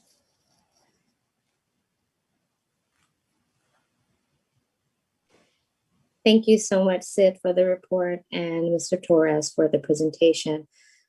Did anyone want to ask a question? Okay, Councilmember McQuaid, go ahead. I guess this question is more for Jonathan. Thank you for your excellent presentation, and I attended the workshop. It was also wonderful. What could we do to make this program more effective, more efficient? Is there anything just off the top of your head that you think, oh, if they would only, and fill in the blank? Mm-hmm. Good question. I will say this, I am neutral. So one is, you know, given that I work in the capacity of ensuring that people are following the ordinance, you know, I see the dynamics, but just from experience, because anyone who calls in from Albany regarding rent review gets directed directly to me. I think most people are just discouraged that it's non-binding. And so I think that I hear that quite often. And so what the consensus has been is that, well, why do I have to go through this process if at the end of the tunnel, nothing really isn't going to change if the landlord doesn't want it to change, if the landlord doesn't want to agree to anything. And so while the process is set up to kind of force both parties to have a conversation, which here at ECHO, we believe it's so important to have open communication, some tenants might feel that that's not enough. And I stress this a lot, and I'm sure Sid also stresses it. You know, we're not the creators of the ordinance, we're just kind of the middleman. And so we do get that short end of the stick sometimes, but ultimately the role is really just to make sure that people are aware that at least this process exists. And if you're interested in the process, take advantage of it. But as we've seen in the presentation, 4 of the potential conciliations, 2 households didn't want to go through. And that probably just signals that it's because of the non-binding aspect of the ordinance. I had a question. I want to piggyback on that. So you stated that the goal is to make sure that the landlords and tenants know that this process exists. How is that being implemented? Because you know, I'll just give an example. My landlord didn't know about the rent review program until I told her. So you think about different landlords that are out there renting to residents. How is that information being presented, and how are we enforcing this? So I believe it should be presented because landlords are required to register the home or the unit. And so in the process of registering that unit or that home as part of a rental property in Albany, they're supposed to be getting documentation indicating, hey, you know, given that you want to be in the business of renting, here's information regarding the rent review. So that process should be automated already. Okay. 2 is, I believe the Neighborhood Services Department is the one doing the bulk of the kind of outreach and visibility for the city in regards to promoting it in certain ways. And so, you know, our goal, our end, from ECHO's end, I would say, is just really so much just making sure that the program is running when tenants or landlords do contact us. Excuse Thank me. you. And Mayor Gary, all the landlords are notified of the rent review program through the business licenses. So Okay. when they receive their business license renewals annually, that is included in that packet. Thank you, Sid. Mhm. I have another question about the mediation and negotiation. So just simply, you know, how are we balancing the negotiations and the mediation process that is a win for both, or, you know, how is that being balanced where, you know, some may think, you know, the person with the deeper pockets, right, may have more rights than that person that is struggling to pay for their rent. So how are you able to do that? And if you can provide an example, that would be great. Yeah, you know, the pandemic has really heightened those dynamics in its entirety, because just as much as some tenants have lost their jobs or have been laid off or reduced hours, I always remind tenants that on the other end of the spectrum, there is a landlord who relies this rental money as their income. And so part of our mediation and conciliation is just having this open conversation to try to talk to so both parties can understand where they're coming from. And we have found that that is probably the best tool we can give them. Again, me as being the one who has to go and conciliate this, my opinion has no bearing because I have to be the third party. You know, so I can't interject and say, well, I think that, you know, you should do this.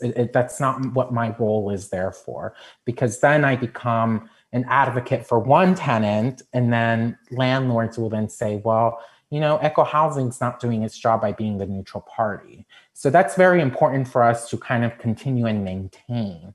The example, one of the conciliations that we provided actually was referred to me by Sid, where the landlord wasn't aware that this process existed, which is very common.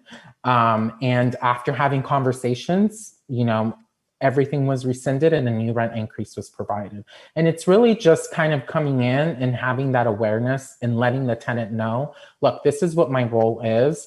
This is part of the education, because maybe your landlord just does not know. And if they were to be aware of it, perhaps they can make that change and decide to maybe rescind, decrease your rent increase, or whatnot. But ultimately, you know, I have to be 100% transparent. I cannot advocate for one party because then I cannot be the mediator.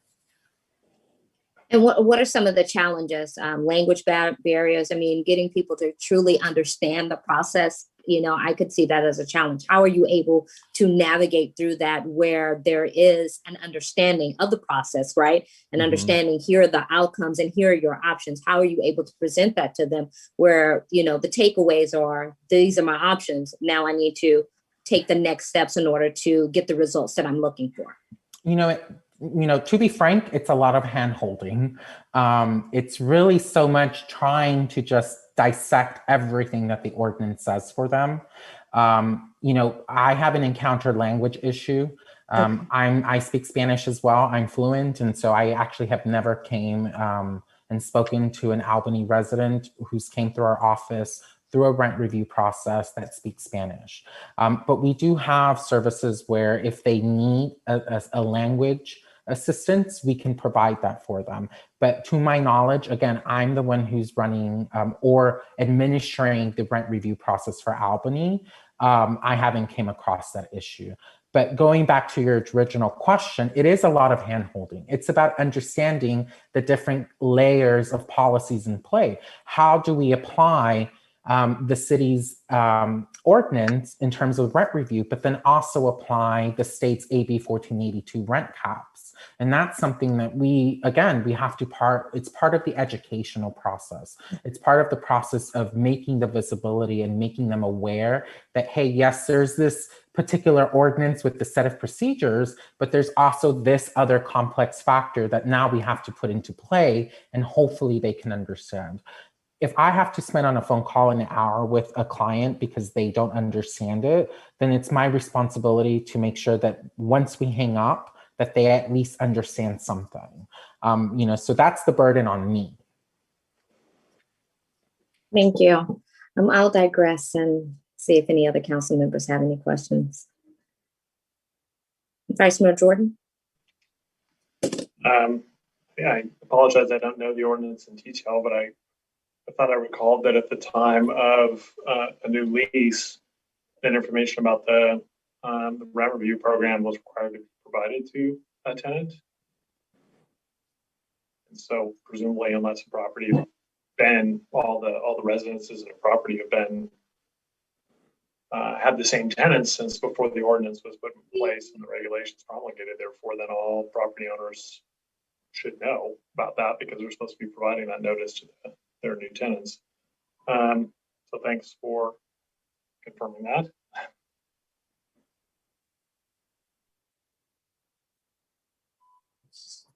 Anyone else? All right, Vice Mayor Jordan, go ahead. Yeah, I was a little unclear on the 4 versus 7 in the presentation they gave. Were the 7 was the situation that the property owner hadn't followed the procedure and therefore essentially the rent increase could not be levied because they hadn't followed the procedure, and so that was sort of the end of the line in a sense, but that helped the tenants because they then found out this rent increase cannot go through.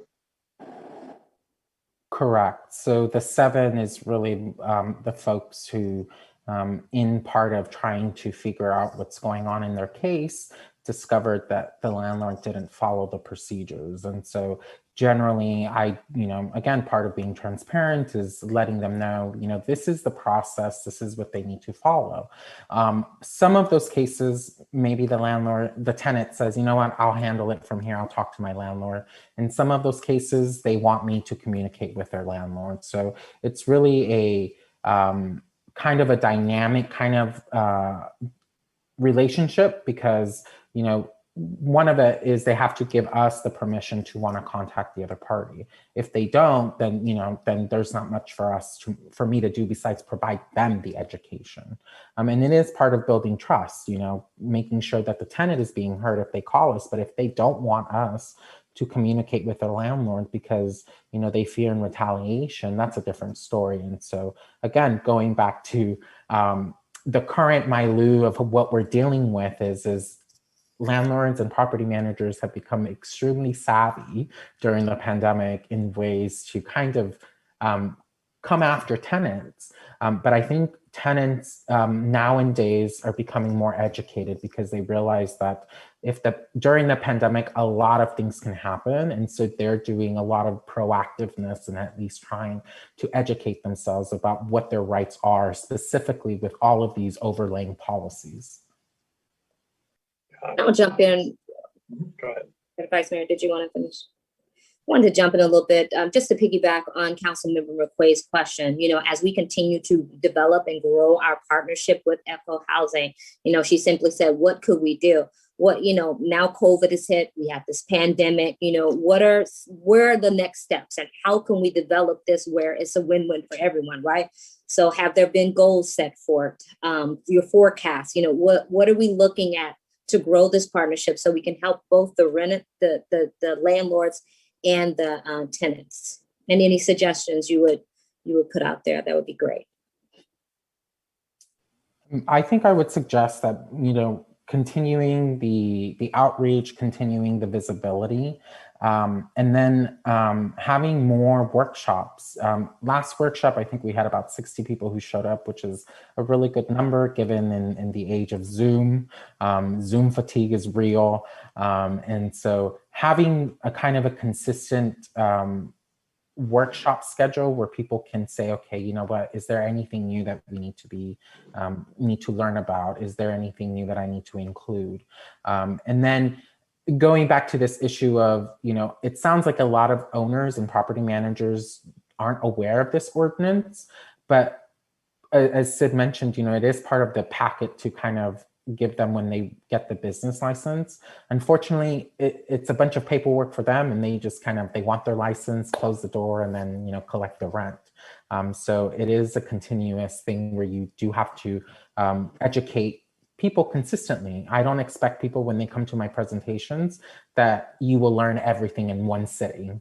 So it is kind of one of those avalanche things where you have to continuously provide the education.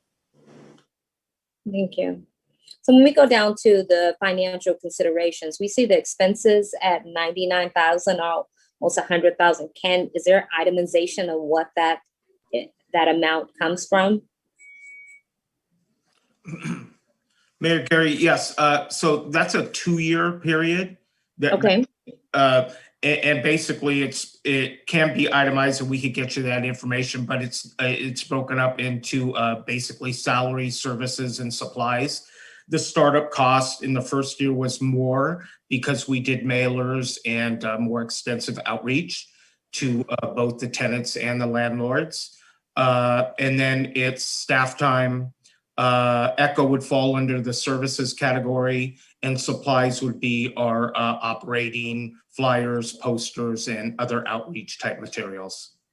Okay, just wondering. I saw that number and I'm like, where is it going? Yeah. So yeah, if you can get that, that would be great. Sure. And then that way, that will help us to see, what we need to continue to develop this program or not. So I appreciate it, Sid, for bringing that out. Any other council members have any questions? Vice Mayor Jordan, go ahead. Yes, thank you. And thank you for the presentation and the work. Obviously, you bring great spirit to it. I appreciate that. You mentioned that ECHO performs discrimination reviews and home purchasing education.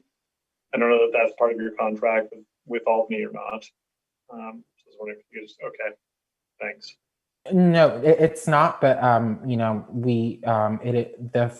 the discriminatory complaints, it is a contract with Alameda County. So we do audits, we do investigations when people contact us.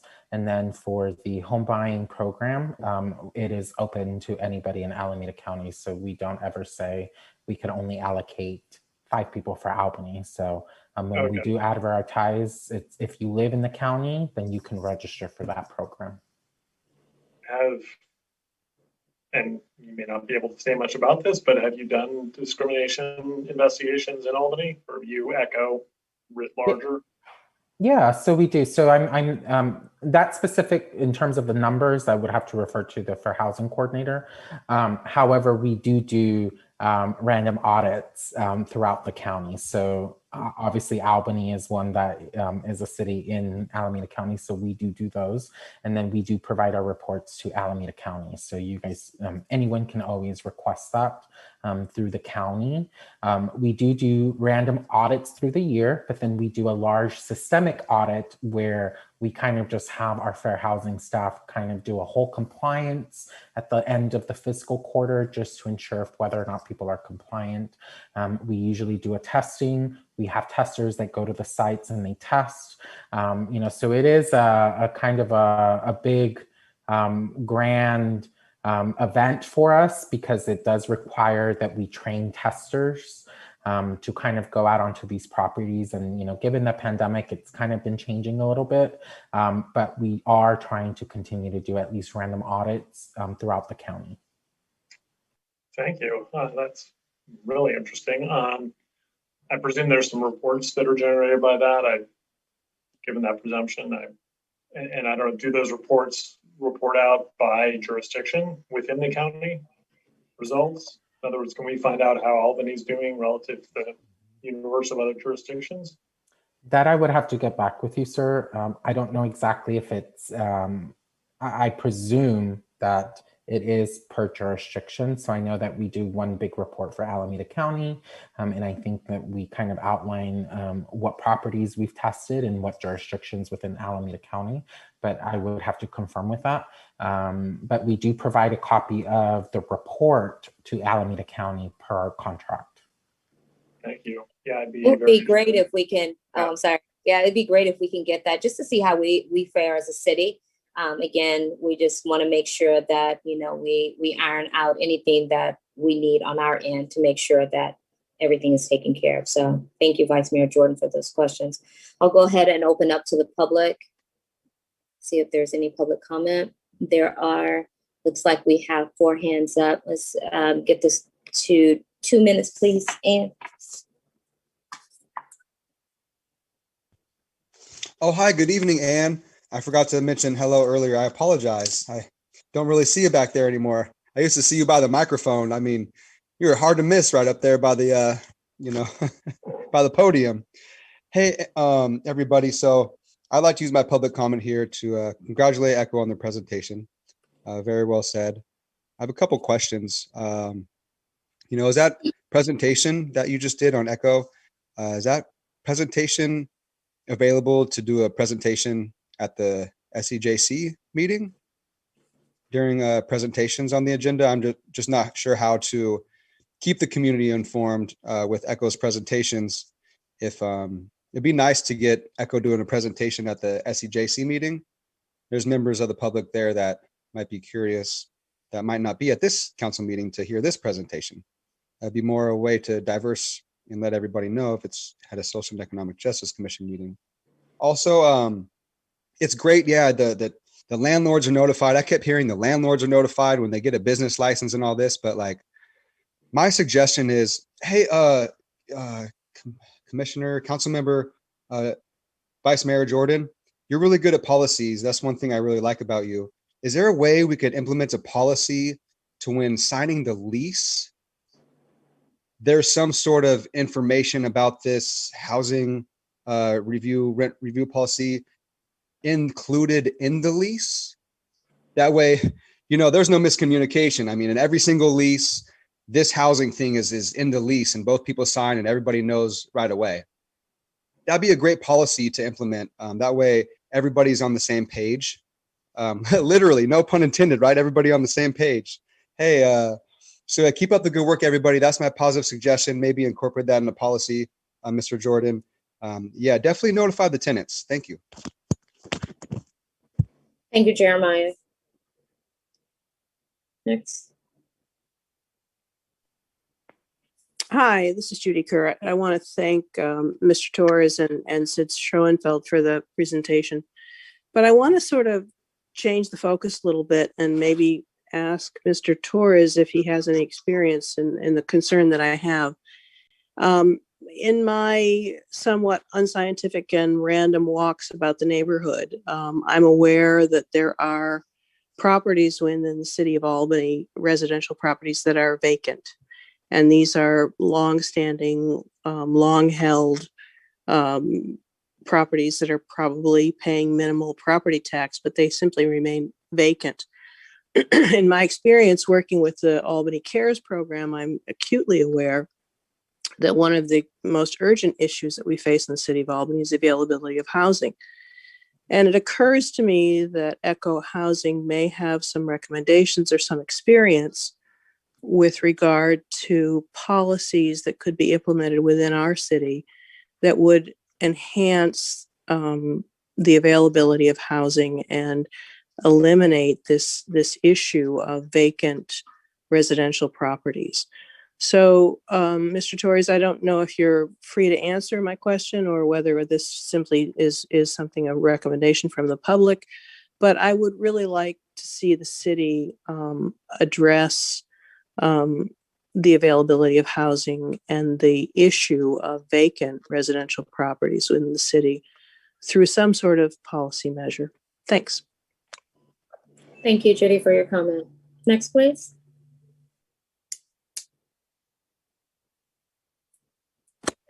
Hi, this is Margie Marks. When we first got the initial reports on the rent review, it included the percentage of rent that the landlord had requested.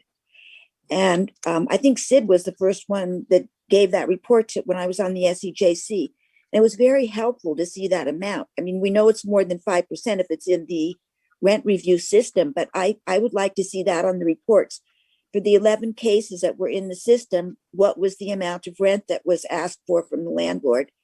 Thank you very much. Thank you, Margie, for your comment. Is that all? Oh, one more. Go ahead. Go ahead, please. Hi, I remember when this was first came up and was being discussed I'm pretty sure it was the city council at that time that decided to do, not have it be binding. And I would like to request that this be reconsidered with the new council and that it be binding. As Mr. Torres pointed out, that's one of the biggest concerns. And I can completely understand if I were somebody who had my rent raised, and then what would be the point if the landlord wasn't going to be held to anything? And that was always bothered me. I also thought the 5% was too high, but the non-binding part of it, I think it should be binding, or it should be called rent control versus rent review. And then I just have a question. I don't know if I can ask this now, but the policy manual discussion later on, is that going to be the entire policy manual? Can somebody just tell me that, so whether I know whether I need to stay up for a few more hours, or is it going to just be parts of the policy? If anybody could clarify that for me, it would be really helpful. Thank you. Thank you, Julie, for your comment. Is that it? Yes. Lisa. So it looks like there were a few questions directed to you, Mr. Torres, and also Sid. I know with the vacancies, you'll be able to answer that, and then we can answer, I'll answer Judy's question once we're done. So if you want to go ahead, Mr. Torres and Sid. Yeah, so I do want to add about the vacancies. Prior to working at ECHO, I actually worked for legal aid in Kern County. And so I actually worked in a neighborhood revitalization program where the legal aid agency went after the county to force county members to create a policy where they could put liens on blighted properties and essentially force them to kind of create housing. That's a potential way that one can go about, but that does require kind of a big legal, team to do it. It's not as easy as just flipping a switch on it. But ultimately the vacancy issue, I think that should be more addressed with the city directly, because I think the city has kind of an overarching power or authority with regards to that. If you want to talk to me, outside of this presentation regarding some ideas, I can go ahead and do that. The second comment I want to add is with regards to the non-binding situation. The Albany rent review is not a rent cap. And I think that that is sometimes a misunderstanding. The Albany rent review is really just a threshold where a landlord gives to a tenant based on a rent increase, and then this rent review process occurs. But the Albany rent review does not provide a rent cap, meaning that the landlord can decide to increase the rent 12%. Now, with that being said, the state policy, AB 1482, does provide that rent cap for certain covered units, and so even though it's not through the city's ordinance, but the state's policy does provide that rent cap. Now, obviously, what's going to come up is probably the whole, well, what about single family residences? And so that's probably the more contentious type of unit. But unfortunately, the Albany rent review is not a rent cap. It's just a threshold that if it's met, the tenant can request this type of rent review process. But again, our role is to ensure that we are looking at every scope to see what is favorable to both parties. And there's been times where I do see a single family residence and they have to abide by AB 1110. And that basically says that any rent increase greater than 10% requires a 90-day notice, even though the Albany's notice availability says a different language on it because it's a more recent policy that was passed last year. That is part of the education that we're providing. So there's a complex layer, but my hope is that people understand that this is not a rent cap. If the city decides that they want to do a rent cap, they have options they can use, but ultimately AB 1482 will provide a lot of covered protection for a lot of units on Albany already. Thank you, Mr. Torres. Sid, did you want to add any? No. You're on mute. I do not have those vacancies numbers at this time. Okay. Thank you so much. Mm-hmm. Any other questions from City Council? Comments? Vice Mayor Jordan, go ahead, please. Yeah, thank you. The of the 11 tenants that came, or landlords that came forward, how many of those were single residences on a property, otherwise known as houses? Approximately, was it most of them? Was it none of them? Was it half of them? If you can recall offhand. I think from the top of my head, maybe just 3. Okay. 3 of those 11 cases. I do want to also emphasize that a lot of these, why our end has a low number of cases is because it's triaged by SID. And so, you know, a lot of the cases are definitely going through SID, and then SID, you know, if he does the bottom end of the work and things can get resolved, then that's fine. SID does refer his cases to me. And, you know, I want to emphasize that, you know, Echo Housing only bills the city for whatever time we spent on these cases. We don't bill Albany for anything else. So with that said, Sid, what's the average number of cases that you may see, I guess, in the past 2 months that did not get referred to Echo Housing? Are you able to provide that? Yeah, definitely. So more than a handful. And as Jonathan explained, when I take that initial call, you know, the first question I ask is, what kind of relationship do you have with your tenant? And is it something that you can have a conversation over? And then if they're interested in pursuing it further, that's when I make the recommendation to Jonathan and Echo. Thank you. Vice Mayor Jordan? Of the 7 where the process had not been followed, and therefore the rent increase could not be put in place, in effect, were all of those over 5%, or were some of those less than 5%? But still, I don't know if the policy has to be followed, whether it's above or below 5%, or only if it's above 5%. So if you could expand on that a little bit, thank you. Yeah, good question. So under the ordinance, if it is greater than 5%, then they're entitled to a rent review process. If it is less than 5%, then the tenant does not get a rent review process. They're not entitled to that. There are certain exceptions. For example, if they receive a rent increase like more than twice in a 12-month period that is greater than the 5%, then yes, they can receive a rent review process because cumulatively in a 12-month period, it's above the threshold. But if it's more than 5%, they do get a rent review. If it's less than 5% or less, they don't get a rent review. And so we've had a few where the rent increase is 13%. And we have to knock it back down because, again, AB 1482 provides a 5% plus CPI. The current CPI is 1.5%. So the maximum rent increase for a covered unit under the state's policy is going to be 6.5%. You know, so I do my best to communicate with SID with regards to these cases in case you know, you have a tenant or a landlord that wants to reach out back to the city. Perhaps, you know, they don't like the 6.5%, but unfortunately, you know, again, I don't create these policies. I am only the middleman. So just follow up, if I may, sorry. If a tenant comes forward to, and I presume the first stop would be SID, and there's a 4.5%, say, rent increase, then I presume that gets screened by SID essentially, so it doesn't get referred to Echo Housing? Yeah, it goes both ways. You know, sometimes, so I do want to emphasize that a major document that landlords have to provide to tenants with regards to a rent increase is going to be a notice availability of rent review. It is a document that the city of Albany has created already, super nice, super handy. It's in 3 predominant languages. At the bottom of the document is actually Echo Housing's contact information. Sometimes they go straight to SID and sometimes they'll come and contact me. But if, say, the rent increase is 4.5%, I still provide them the education because I think it's worthwhile for them to understand why is it that you're not entitled to a rent review process.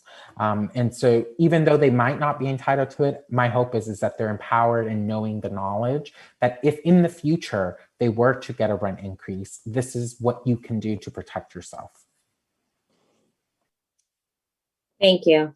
Thank you, Mr. Torres. Thank you, Sid, for your time. We'll go ahead and continue to move forward. As noted, you stated if we have any additional questions or concerns, we can reach out to staff and you, Mr. Torres. And as we continue to this conversation at a later date, we'll make sure that everything is in line and what we would like to see moving forward. So with that said, thank you again for the information.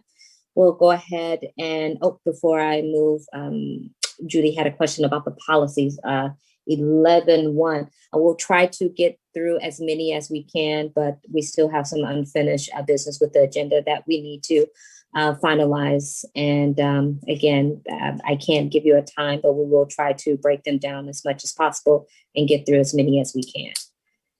With that said, we'll go to item 9.2. We will get a comprehensive annual financial report. We'll start off with our staff report from our financial director and the presentation. Thank you. Hello, Council. So can everyone hear me? Perfect. Okay. So this is the presentation of the city's annual financial reports. Were able to put through a full CAFR this year. The additional documents between last year's annual financial reports and this year's CAFR include a transmittal letter, the management discussion and analysis section, and then a number of statistical pieces that are at the end of the report. And we do have the auditors here to actually do the presentation on the audit. I want to thank them for helping us get through this. We're not the easiest audit, and I've been told that I might be a little assertive, so I'm sure that they had fun working with me. So I want to thank them for all of their work. And with that, I guess I will turn it over to the auditors to do their presentation. Thank you, Heather. Good evening, Mayor, Vice Mayor, and Council members. I appreciate you inviting me out to share with you the results of the June 30th, 2020 audit. And Heather, it's always a pleasure to work with you guys. So yeah, that's we enjoy coming out to your city. So to start out with, I just wanted to share with you some of the standards we follow. So our audit, we conduct that in accordance with generally accepted auditing standards, as well as governmental auditing standards. And with the city, we also incorporate the Measure B, BB, and F, as well as the city's pension trust fund. Our audit, when we conduct that, it's somewhat of a two-phase audit. So halfway through the year, we take a look at the city's internal controls. We do a little sampling and testing of the city's processes, just to make sure the internal controls are well designed and properly implemented. And then after the year end, when the books are closed, we'll perform substantive procedures to make sure all the ending balances are correct in all material respects. And so what I'll do is I will summarize some of the key financial information for the city, and then go over the audit results for the year, and then I'll open it up for questions. So for the year ended June 30th, 2020, the city's net position increased by $3.6 million, taking it to a ending net position of $55.1 million. That increase included $1.5 million increase with the city's governmental activities, as well as $2 million increase in the city's sewer enterprise fund. So for the year, the city's revenues did decrease by just under $1 million as a result, mainly from less grants and contributions in the year. And then expenditures for the year also decreased by about $535,000. And that's mostly coming from a decrease in fire and police costs. One other notable item on the government-wide statements, you'll notice that the city's net capital assets did increase by $3.3 million. And that was a result of all the construction and new sewer lines that you guys have from this last year. So as far as the funds, the city's fund balance overall of all the governmental funds increased by $6.3 million. And specifically with the general fund, you did see an increase of $5.6 million, and taking that to a $8.8 million ending fund balance for the general fund. And that's mainly a result of the planned transfer from closing out the city's internal service funds. That was part of the plan that we discussed with the city last year. So as you can see, the city is in a fairly healthy financial position and ending and fund balance as well. And so one of the things I wanted to point out was that the city did do the responsible thing and set up some additional reserves this last year. So as far as our audit results, I wanted to point out, the city did make some big improvements over the years. So from just a couple of years ago, where you guys had a report where there was a disclaimer of opinion, to this year being able to clear several of the findings and being able to implement a lot of our audit recommendations. It's definitely something to be commended. And as Heather pointed out, the city did prepare a comprehensive annual financial report. And that does require a lot of additional work because of the additional reporting requirements, but it does provide the users of the financial statements with a lot more financial information and transparency into the city's operations. So that's something to be proud of. So with respect to our opinion on the financial statements, we did opine that the financial statements were fairly presented in all material respects.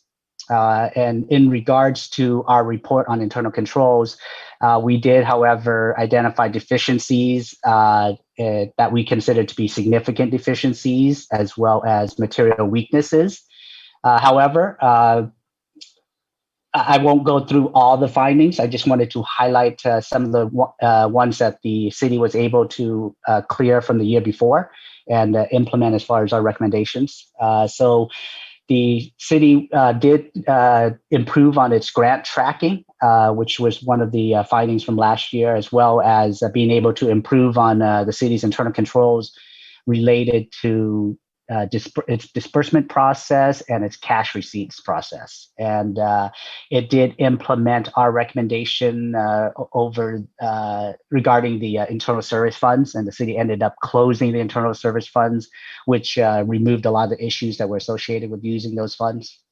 So other than that, we didn't have any significant uncorrected adjustments. We had no significant difficulties during our audit or disagreements with management. So that's the result of our audit, and I'll open it up for questions if there are any. Thank you so much for the discussion. We'll go ahead, and it looks like Vice Mayor Jordan is first. Go ahead.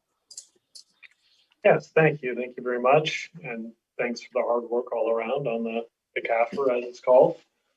And bringing the city further along in terms of its financial controls.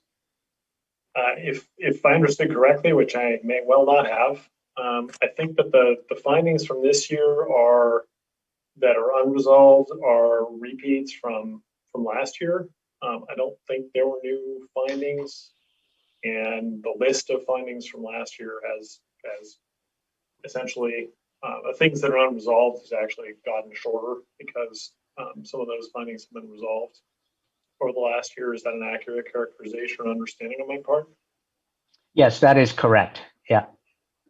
Okay, great. So again, moving in the right direction. Thank you very much. Yep. Anyone else?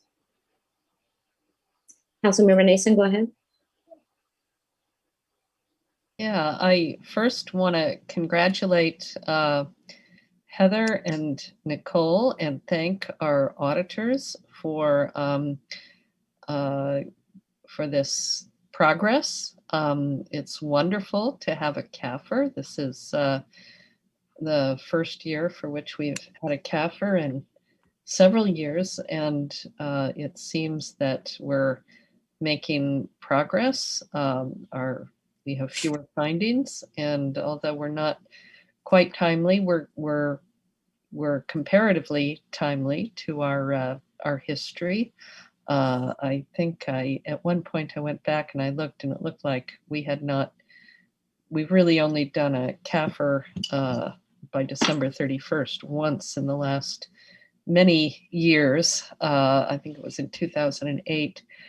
And I think that's not on you guys, that's on us as a council, I think, to put higher priority on having timely and complete financial reports. And some of this I think we'll talk about at our strategic planning, but I think you deserve just enormous credit for the progress that has been made.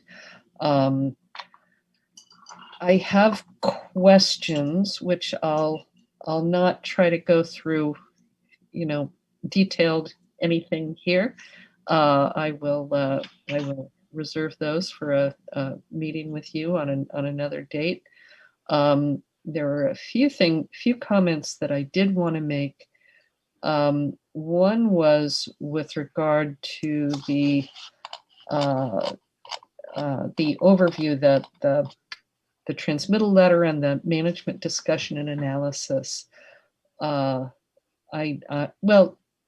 make some suggestions about those for future reference that I hope you will consider.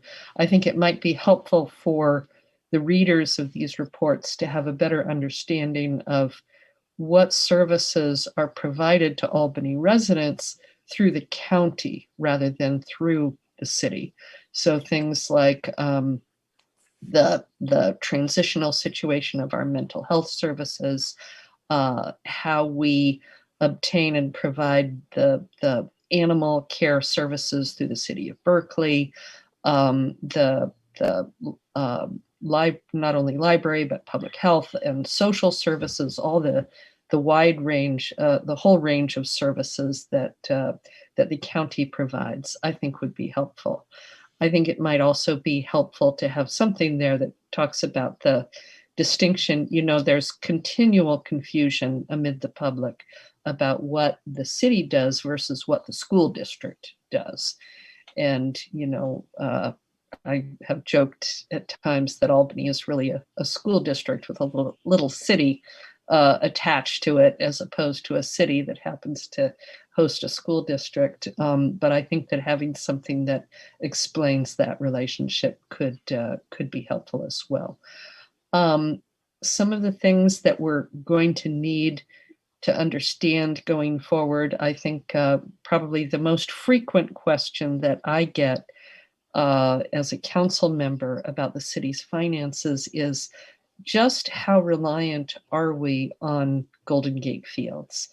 What would be the consequences to Albany if, we've heard Governor Newsom talk about stopping horse racing. What are the consequences, respectively, of the end of horse racing or the sale of Golden Gate Fields if it were sold to the University of California was one of the possibilities at one point. I think that those are important for us to know. And the other part, and this is really more of a budget issue than a financial reports issue, but I think it's mentioned in the management discussion and analysis.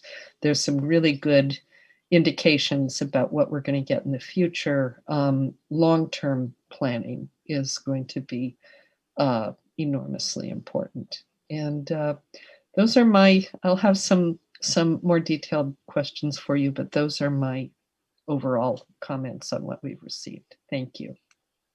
Thank you for that. Yeah, and you're absolutely correct that the management discussion analysis and the transmittal is the appropriate area to bring up some of those items that you brought up there. And then to your comment about the improvements the city has made, Nicole and Heather definitely deserve a lot of appreciation there as well. As you know, the city's gone through some changes over the years, and they've really developed a very stable team this year. They've worked really hard working with their consultant as well as their new financial system to make improvements and implement a lot of change. So they deserve a lot of credit for those improvements.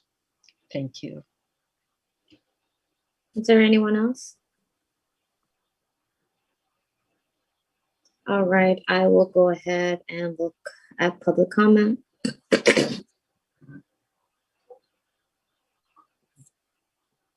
Go ahead, please. Hi, good evening. Very nice presentation.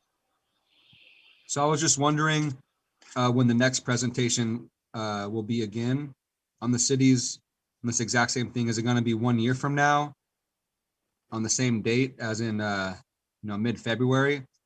So it looks like this was the report that ended in what, June of last year?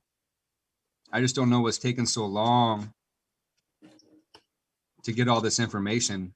June, July, August, September, October, November. It took 6 months to create a presentation on information from last June. I don't know, it seems kind of a long 6 months to put together a presentation. I mean, I know it's 180 something pages. I mean, gosh, that's a lot of pages, right? It just would be nice if there was a mid-annual review, some sort of like subtotal kind of sense, like if there's some of this information can be presented to the city council sooner next year than, half a year later. So I think the city might be able to make better decisions if this information is presented earlier than later. That's all. Thank you. Thank you for your comment. Is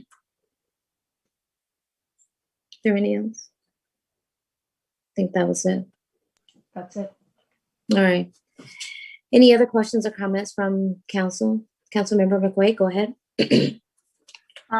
I'll just add my thanks to Nicole and to Heather and to the finance staff and to the auditors. It's a great report. It's the best we've seen in quite a while. And I know you worked really, really hard on it, and I'm really grateful. So thank you very much to all of you. Any other? All right, Vice Mayor Jordan. I think it's worth expressing gratitude to the prior council for leading the city to this point. So I wasn't involved in that, so it's only fair that you deserve that gratitude. Thank you. I want to thank you again, Mr. Sheldon and City Manager and Heather. Very informative report, and it's going to require all of us to take action to make sure things are moving smoothly with our finances with the city. So thank you again. I know it took a lot of hard work, but we will get through this and we will continue to move forward to make sure that everything is allocated in the right places. So thank you again, and thank you for your time. Thank you. Have a good evening. Thanks, You as well. All right, we are moving along.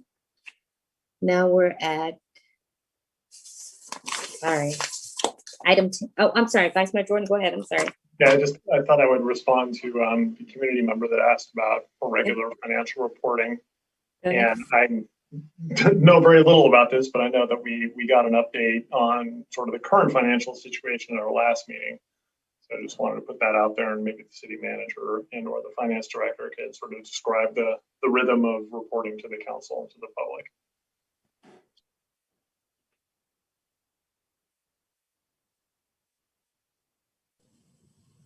Sure. Quickly, we provide quarterly updates to the council on the current status of the budget in a normal year. And I say normal meaning that we're in a pandemic and we also have some budget constraints along with that. So the council will be receiving and has been receiving updates on a more frequent basis. Your next budget update will actually be at your next council meeting.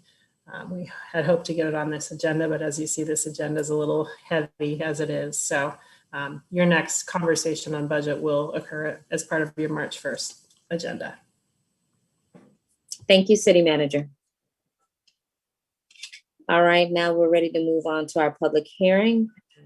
This is the urgency ordinance of the City of Albany, ordinance number 2021-02. I think we have a report. City Manager, will you go ahead, please? Thank you, Mayor. Yes, this is an urgency ordinance, meaning if the council were to adopt it, it would be adopted this evening. Setting a standard, a limitation on the percentage of fees that can be charged by third-party delivery services to our local restaurants. Many cities around Alameda County, as well as Contra-Costa County, have taken this initiative to help protect our local businesses during the pandemic, and this is an ordinance specific to the period of the pandemic. You will see in the urgency ordinance language, it establishes a limitation, a cap on the delivery fee of 15% and other fees at 10%. These numbers were not necessarily made up. It's basically the standardization that's been established by other urgency ordinances, both in our county and the Contra Costa County. Berkeley has taken a bit more aggressive approach at 10% for the delivery fees. It was advised by our city attorneys to go with 15, again, because it is more of an established standard. It's a pretty straightforward ordinance. I'm happy to answer any questions you may have, and look forward to continuing to find ways to support our local businesses. Thank you, City Manager. I'll open it up to council for discussion. Vice Mayor Jordan. Yeah, usually the framing of the motivation for government to take such an action is that there's some sort of market failure, that there's cross incentives, there's other ways the market can fail. Is there any sense of why the market is failing in this regard? In other words, if these services are charging too high a price, then I would think that businesses wouldn't avail themselves of their services. So I'm just trying to, and this may be an unanswerable question. There's probably studies out there, but this is an emerging area of economics, and I'm just curious if there's any knowledge on why the market is failing in this regard to set an appropriate price.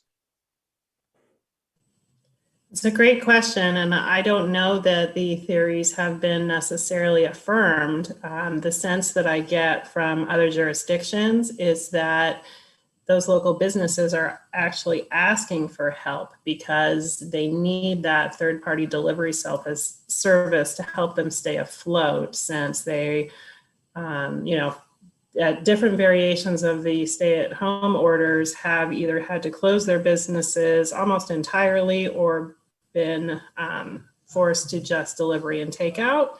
And if it's a small enough business, they may not be able to facilitate delivery on their own, thereby becoming dependent, so to speak, on these third-party groups. And if one were to conceivably try and take advantage of that need, there go some of the increase in fees. Go ahead, Vice Mayor Jordan. Yeah, I guess I'm just wondering, because one source of market failure is, market control or monopolization, but it seems like there's a number of services, a number of companies that are offering these services, if I understand correctly. So I'm wondering why competition hasn't brought down these fees, or if the fees that they're charging are really the minimum cost to provide this service. And again, I don't know, but it does at least seem like there's competition, unless all these companies are colluding, which is always a possibility. I think, go ahead, Councilmember Seaman. I was going to add that there are less of these companies than we think, especially as one of the bigger ones recently combined from CAFR was bought by DoorDash. So there aren't a ton of them, and they have there's a lot of incentive for them to get bigger. And that where they operate may be limited to some extent. It's not a costless market to get in. I'd also add that I happen to know that a lot of these companies are not super profitable. They in fact don't make any money. They make negative profits despite their huge size, which incentivizes them to jack up these prices right now, which they're not profitable despite their soaring stock prices during the pandemic. I could do a lot of armchair economics theory for you, Preston, and we'll happily do so later, as I'm sure I could find some papers written by some people about this sort of thing. Thank you, Councilmember Tiedemann. I think when speaking with restaurants about this issue, I got different, yes or no, will this help? Most felt like that we should have put this ordinance into place when the pandemic first started, so they can actually see some type of, information on how it's worked for them with the cap. But most of them felt like, 10, 15% is really not going to make a dent in their revenue. But again, that was just a handful that I spoke with. I think also my concern is when putting this cap on, and maybe you know the answer to it, when you put this cap on these delivery services, will they in return remove that particular restaurant off of their listing? Meaning that if you cap this, I'm not going to go here because I'm not getting, the amount that I feel that I should get. I think I've noticed that in some deliveries of my own, that you can't find these places because they've been taken off. So I don't know if anyone has any knowledge to that. Councilmember Tiedemann. So I know that in Berkeley, if you order from a Berkeley business, at least on CAFR, they add an additional fee now because Berkeley has put in this cap. So they don't take it off, but they add a $2 fee. I'd also say that there may be something going on there of, businesses going off of these apps, partly because, they're being charged too much, or because they have worked out a deal with one of the apps, which I know there's some incentive to do, as a lot of businesses since the pandemic have started started only delivering on one of them. I'd also add that, just point out that we've received a lot of public comment of this previous to this meeting and emails, and it's all been overwhelmingly supportive of the idea. Thank you, Councilman. Councilmember Nason. Yeah, I just wanted to make the point that Berkeley has caps, and now Contra Costa County has county-wide caps. So we are, without this ordinance, we were kind of a donut hole without that protection for our restaurants. So I felt like that potentially put our restaurants at a disadvantage. So seems important to do. Okay. All right. Thank you. We'll go ahead and open it up for public comment. And we have 2. Mayor, keep 2 minutes. 2 minutes, please. Good one, Ann. You got it in there just in the nick of time. I almost got my 3 minutes. Hey, so I just try to make light of every situation, council. So, it sounds like a good idea. I'm not sure all the logistics on this one, but my point of view is like, yeah, why don't we make it a 10% cap? I mean, because tax is already 10%. And then there are another additional 15%. That's 25%. So if your food costs $15, you're going to be paying 20.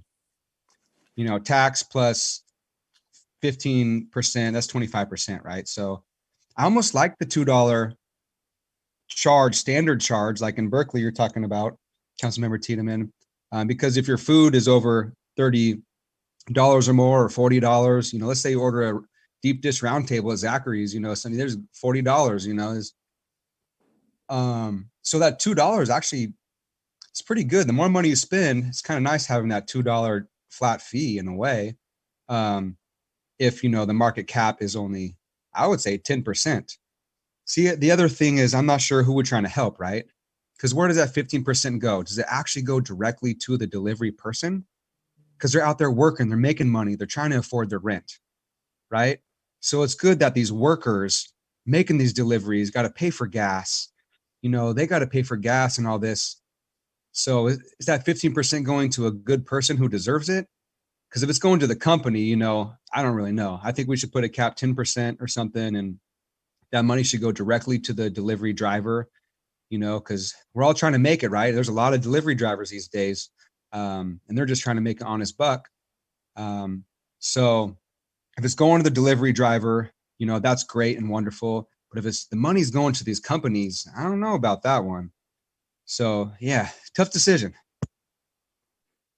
Thank you, Jeremiah, for your comment. Go ahead, Mr. Pilch. Thank you. I'm not an expert in this, but from what I understand, and it'd be great to know if the Solano Avenue Association or the Chamber weighed in on this.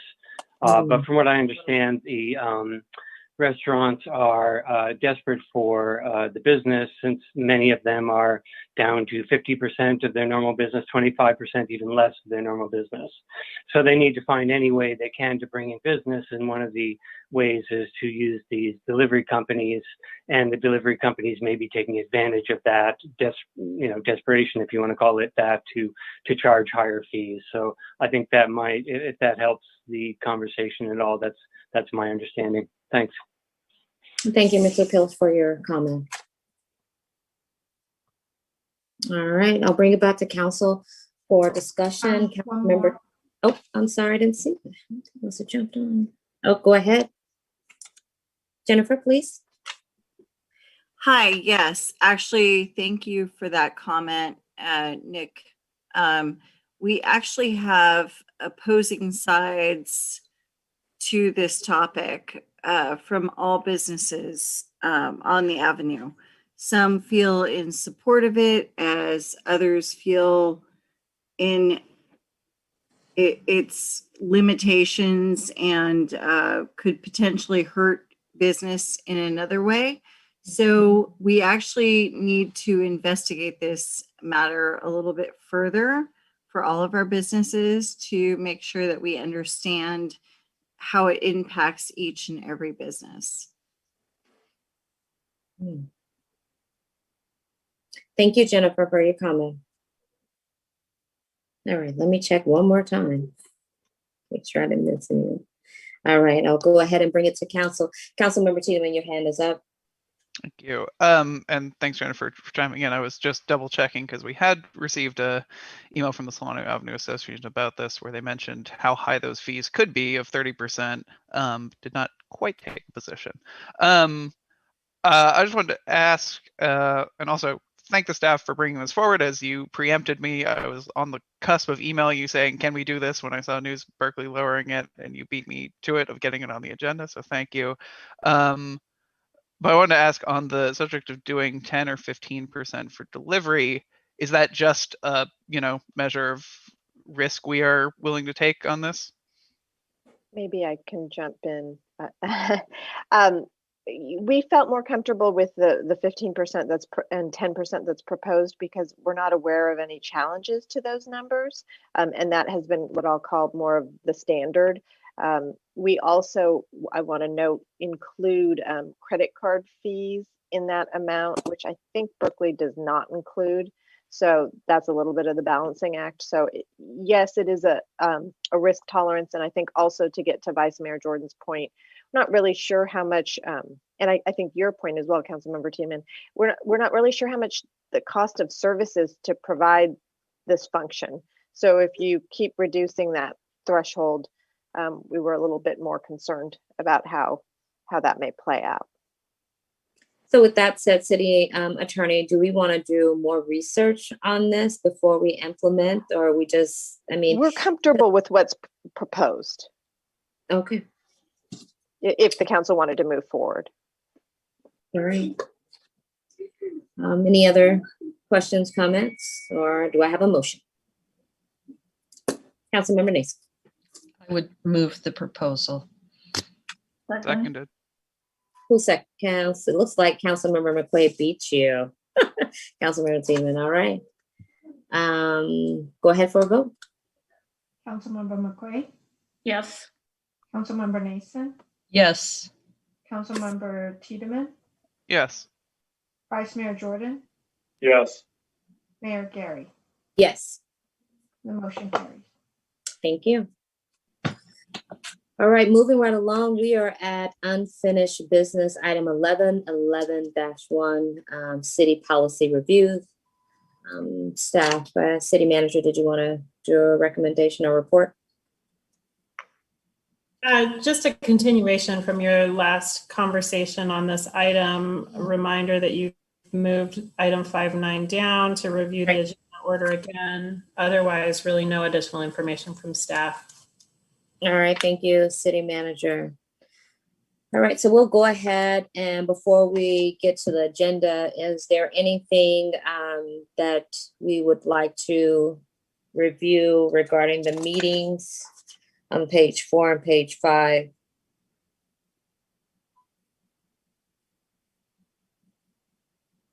I have a, Go ahead, Councilmember McCoy. I'm sorry, I have several more comments, but I wasn't quite where you are, I think. So we're not starting with the agenda, is that correct? No, we're gonna, first, before we start with the agenda, I want to make sure that what we've already presented before is solid. Is there anything that needs to be changed? Anyone have any comments about anything in the meeting section of section A? No? No, my first comment is on page 9. Okay. Are you ready for that? Yes, go ahead, please. Okay. The order of business, and it talks about how we can change the order of the agenda if necessary. And I would just like to add some language that changing the order of the meeting is a rare occurrence and should be done very thoughtfully. And I'm thinking perhaps a 2/3 vote of the council would be appropriate to be changing the order of the agenda. And that's changing the order at a specific meeting, not overall. Okay. Vice Mayor Jordan? So since this is a body of 5, 2/3 would be 4. Is that your Well, how about 3/5? 3/5? Okay, majority. Yeah, sorry. That's fine, which I think it states already, but I'm certainly support having the qualitative statement that it be a rare event. Right, and it doesn't in that section give a 3/5 order. Well, it says, accept that with the consent of the majority of the council. Right, So, okay. I think a numerical is better. Or whatever.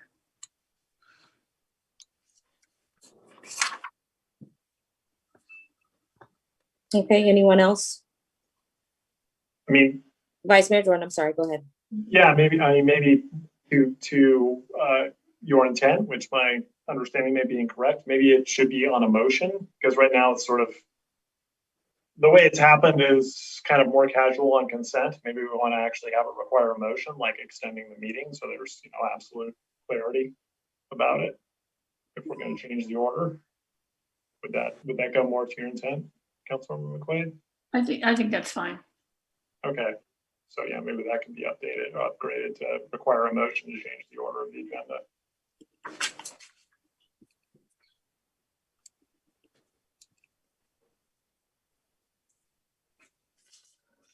Okay. And then excluding the actual agenda, my next point is on page 12. Future agenda items. Do we want to add in there the public may request future agenda items? Because it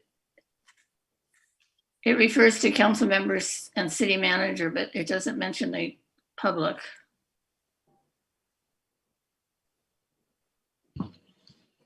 So hold on one sec, Councilmember McQuaid. Vice Mayor Jordan, go ahead.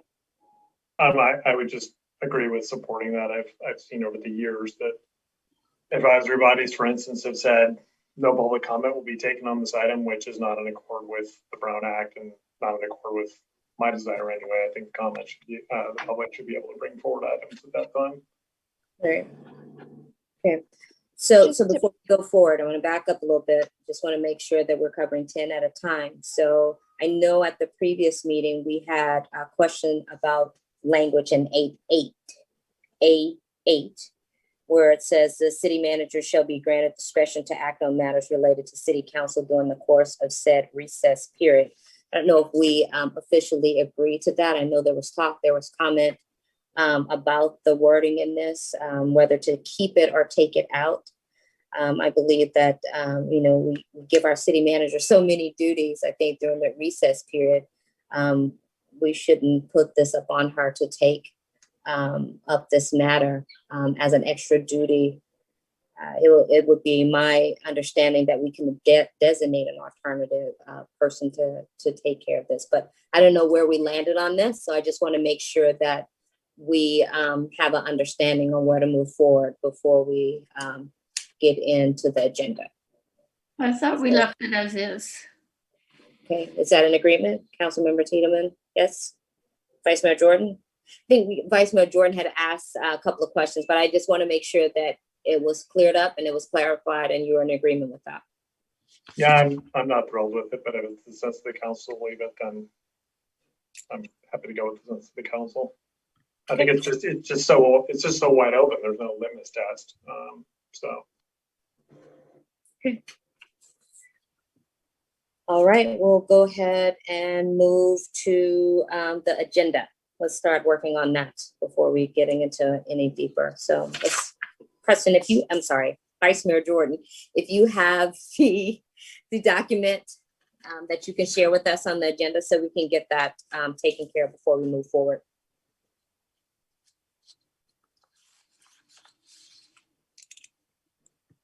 You mean put up the Yeah, you attachment, essentially? Right, you put up last time you had the order of the agenda. Yeah, so and I think that's been, I can share it here, but I just have the attachment now because I think that's everything I had up is staff is captured in the attachment. So that's here. And this is where we landed last time with a couple of, well, one thing we talked about was unfinished versus new business, that the order of those would be flexible and essentially up to the judgment of the city manager and the mayor based on a judgment of which one had more items that were likely to interest to more people that are attending the meetings. So sometimes those items might be a new business and sometimes might be an unfinished business. Mm-hmm. So a way to address that might be to put an asterisk after each one and have an asterisk at the bottom saying the order of these is to be determined agenda to agenda by the city manager or by the mayor and the city manager based on their judgment of which items are of more interest to the public. Okay. Does anyone have any objection to the order of this agenda? Yeah. Go ahead. Well, first of all, I think we need to set the order and then leave it alone unless we're going to make those rare changes. I think unfinished business logically comes before new business. I would prefer the top consent go ahead of good of the city. I think I mentioned last time we're always holding staff over for consent because they need to be here for different items. And I think just out of respect for them that we can send them home sooner. It's not a deal breaker for me, but I would prefer it that way.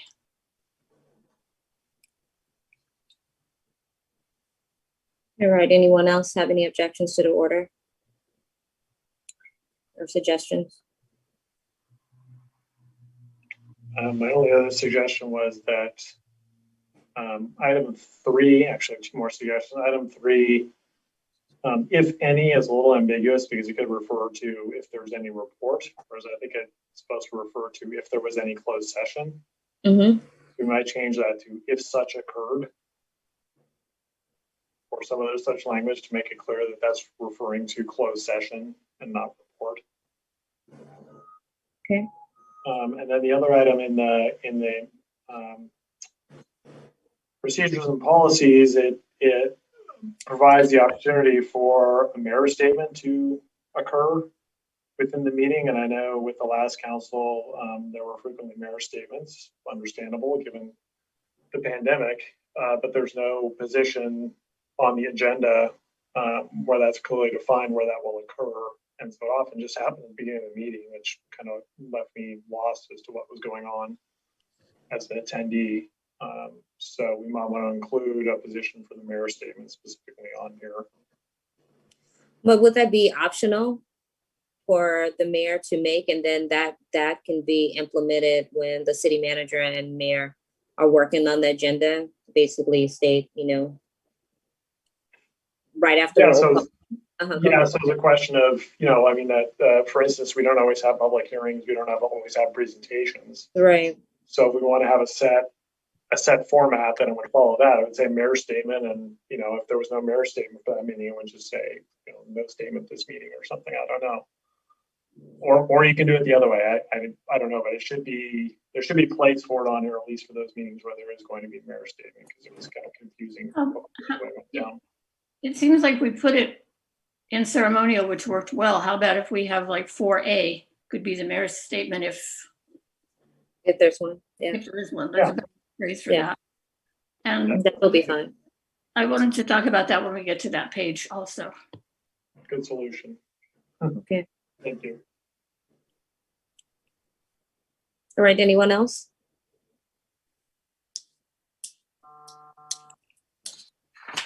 Mayor? Oh, wait. I'm sorry, I didn't see you, Councilmember Nason. Go ahead. That's okay. I did want to say, with regard to good of the city versus the consent calendar, I prefer to see good of the city come first. I think that there are people who come who are completely volunteers. They're not paid to be here, and I think that they should be given the first opportunity to say their piece and leave. The staff, this is part of their professional life, and the good of the city by its nature is brief. I mean, we might have 20 people show up to talk about some issue, but they can be kept to 1 minute each if it's a big crowd. Whereas consent calendar we don't keep a very tight rein on the consent calendar. We get things on the consent calendar that end up resulting in long discussions. So I prefer it as it's set out here. So let me ask you this question. I guess the goal is that, like, for example, today we had 2 presentations. As we go through the consent calendar and, our meetings and things like that, who's ever presenting the presentation, they're waiting through all of this as we go through our agenda. So maybe we need to move that up, maybe move good of the city probably up. But the goal is to not have, our presenters waiting until 9 o'clock or 8:30 to present as we go through every detail of our agenda. I mean, I don't know. I just don't think that's fair to have them wait. So I'm okay with us moving the consent calendar up, but maybe move the public comment up as well. Yeah, I just would like to, if somebody has to wait, I'd rather that people for whom this is part of their professional life wait just a little bit longer, so that the public can come in and say their piece if they're just here for good of the city. I like to encourage people to come and let us know what is going on. Right. And I agree with that, but the presentation staff is there as well. So, I mean, you have staff waiting, you have the presenter waiting. So, maybe we move the consent calendar up. I want to move the presentations up and maybe have good of the city come at number 4, right before ceremonial matters. I mean, when we get to that portion, maybe we cut down from 3 minutes to 2. I don't know, but I think, to be fair, if we can get the good of the public out of the way, to get more people to, express their opinions or whatever they want to say in good of the city, I think that will help us move smoothly through the rest of the agenda. And those are just my thoughts. No, I'm with you. Well, let's try leaving it like this for now. We could, we can change it again. And let's try leaving it with good of the city and then consent and then presentation. Let's try that for a while. Yeah, that makes sense. Okay. Yeah, if I might just chime in on the Go ahead. as based on our last discussions with the city manager. think our logic of putting good at the city after ceremonial matters and city manager report is ceremonial matters are generally people are being honored or proclaimed. Also, a better way to start off the meeting on a positive note.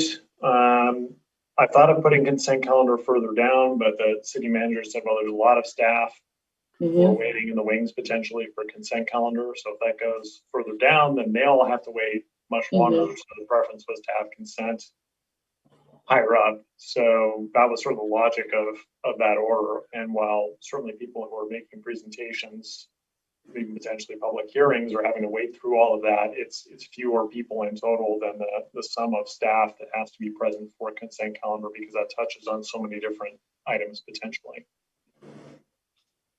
So can we move the city manager report down and move everything up? Maybe put the city manager's report right after presentation? We could. I think the thought of putting it there was the desire for people who are attending to actually hear that report, since it often has valuable information in it, like information about vaccinations in the current case, and it's generally fairly short. So again, that was our logic. I'm just repeating our logic. I'm not saying that's the right decision, but that was sort of our logic of how we got to where we're at.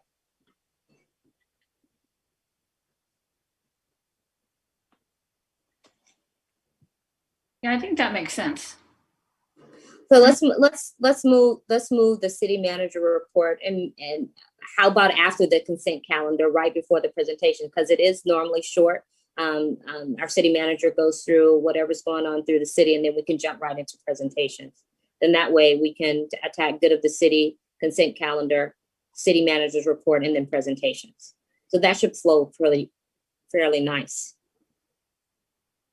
That's fine with me. Sure. Like I said, let's try it and see what happens.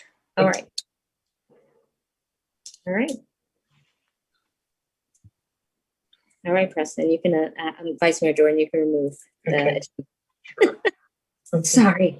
That's okay. Yeah, we're professionals. We have to use our titles. So my apologies. All right. So are we good on the agenda?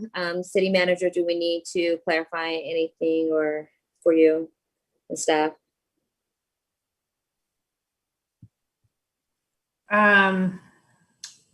So I just have a procedural question for the council in terms of the reorder of the agenda, since it was on your consent calendar. Would you like, and Molly, you may need to help me out here a little bit, I'm kind of going on the fly. If we are to adopt that change to affect it for their next meeting, can we use the resolution we had under consent, or should we just bring this back?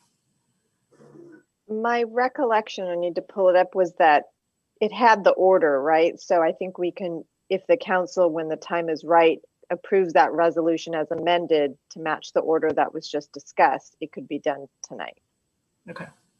Can we go ahead and make that motion before moving forward? Were we taking public comment on that? So I just want to be careful if you move forward with that part of the resolution. Yeah, it looks like we have 3 hands up. So we'll go ahead and take public comment 1 minute, and then we'll bring it back to council to vote and move this forward. Go ahead, please. Thank you, Ann. Hi, you just talked about A8, the recess period, and the agenda. So I'm going to comment on one of those, and I'm going to comment on the recess period. I would like to see a vote on the part of the recess period that says the city manager should be granted discretion to act on matters related to city council during the course of said recess period. I know you talked about it sort of casually. Vice Mayor Jordan expressed some concern about it. And my recommendation is that if you're going to leave it in, that it says city manager in consultation with either the mayor or the vice mayor. I don't think the city manager is not always going to be the same person. It's going to change over the years. So this is not about a person. This is about a position. I'm not comfortable. I don't think it's a good idea to have one person, the city manager, making those decisions. So that would be my recommendation, is if either take it out or in consultation with the mayor or vice mayor. Thank you. Thank you for your comment. Hi, this is Corey Dusty. I would one, support Julie, and two, express preference for the city manager report coming before public comment because it takes about 3 minutes and it answers a lot of commonly raised during public comment concerns. So it could decrease the length of public comment. And putting it after the consent calendar, a lot of people will leave during consent calendar and won't hear the city manager's report. Thank you. Next comment. Also, yeah, it's Jeremiah here. I agree with everybody, you know, Vice Mayor Jordan and Peggy. And thank you, Mala, for making sure public comment gets there. Thanks, Nala. Good looking out. Peggy, you had a good point about public comment for future agenda items. Thank you for keeping this public comment alive, everybody. I see all your support. Mala, you just caught it just now. Peggy, you're all making sure public comment.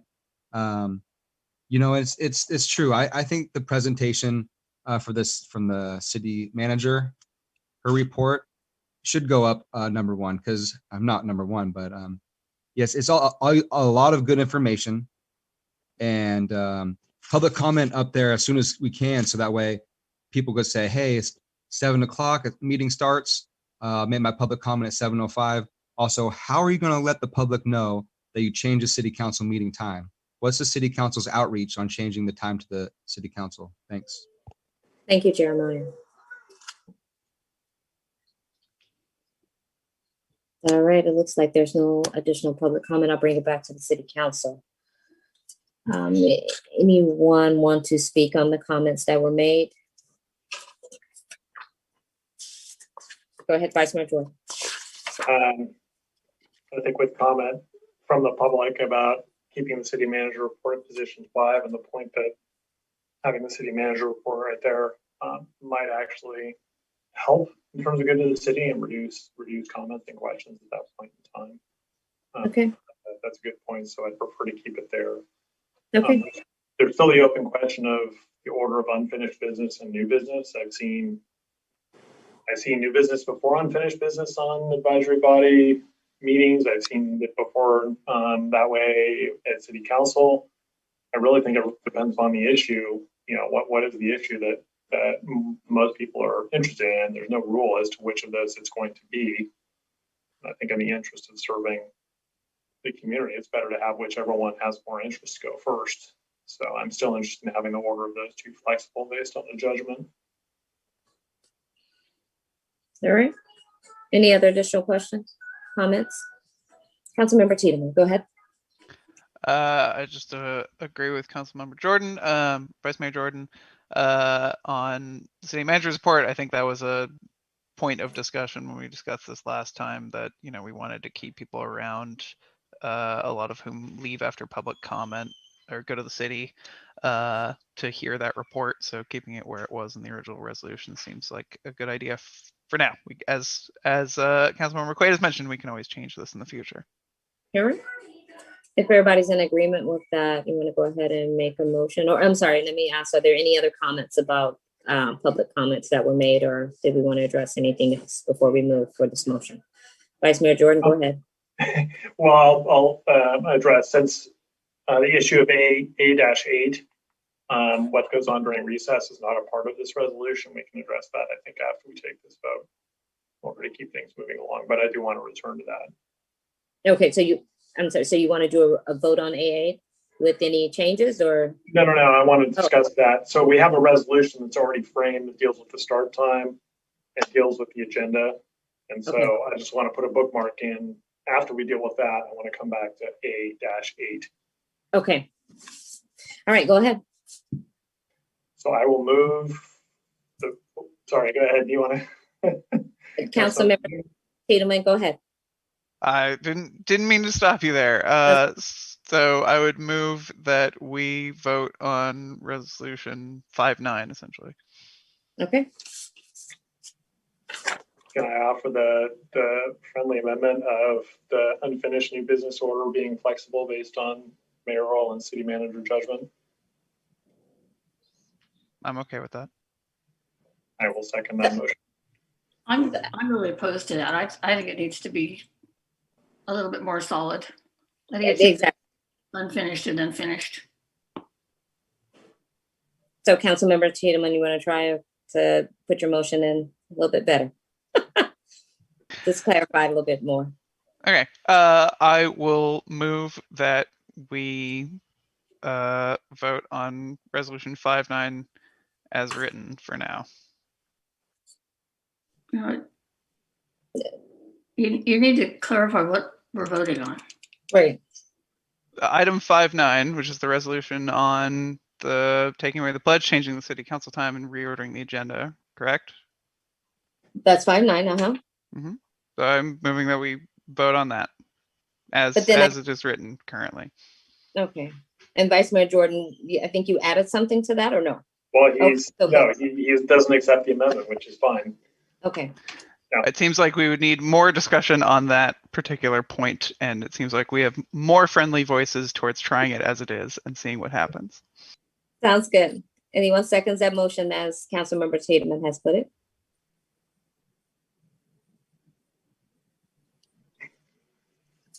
I'll second.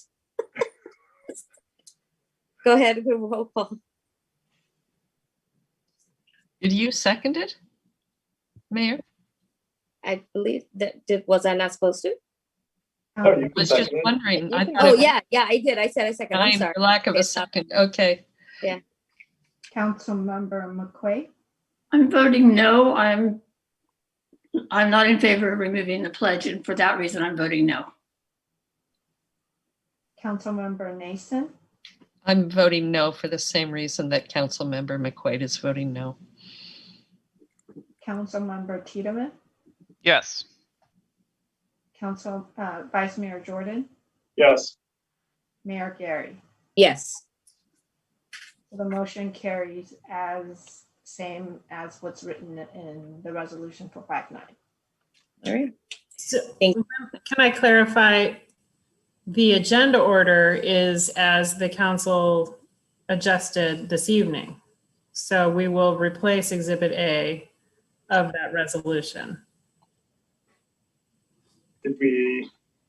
Or the I don't council. think we, I don't We think didn't adjust it. You're Yeah, we didn't. accepting the way it was. We went all the way around. Okay. Thanks for checking though. It was a long walk, as comedians say. All right, it's 10:21. Just so you know. Suggestion that would be the city manager in consultation with the mayor was perhaps a good way to thread the difference between the two. Is that your motion?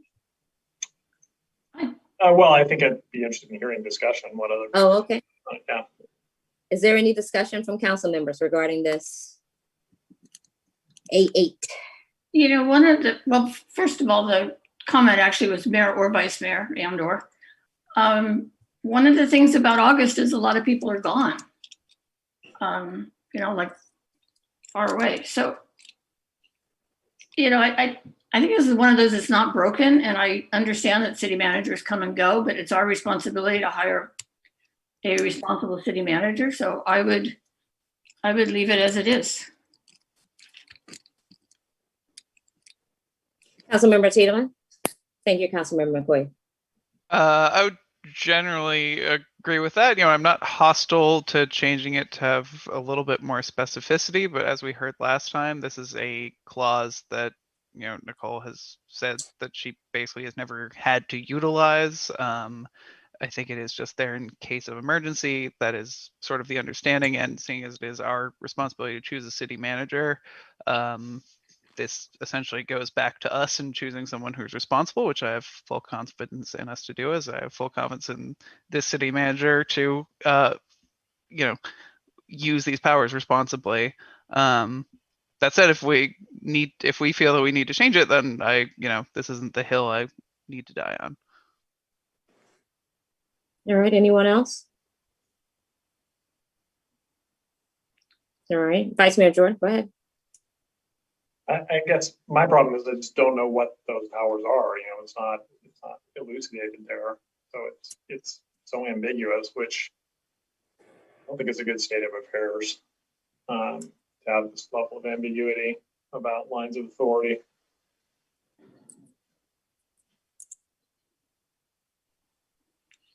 I also think just as a matter of, I'm sorry, but just as a matter of process, it's usually, and obviously the city manager has her staff to rely on, but it's it's potentially a difficult and unfair position to put the city manager in, not to have any, buy-in recourse from any of the elected officials if it's quite a tough decision. And also just, my work in science, review is everything. I mean, that's how you bring diversity of thought to bear, is you have more people there with different ideas and perspectives.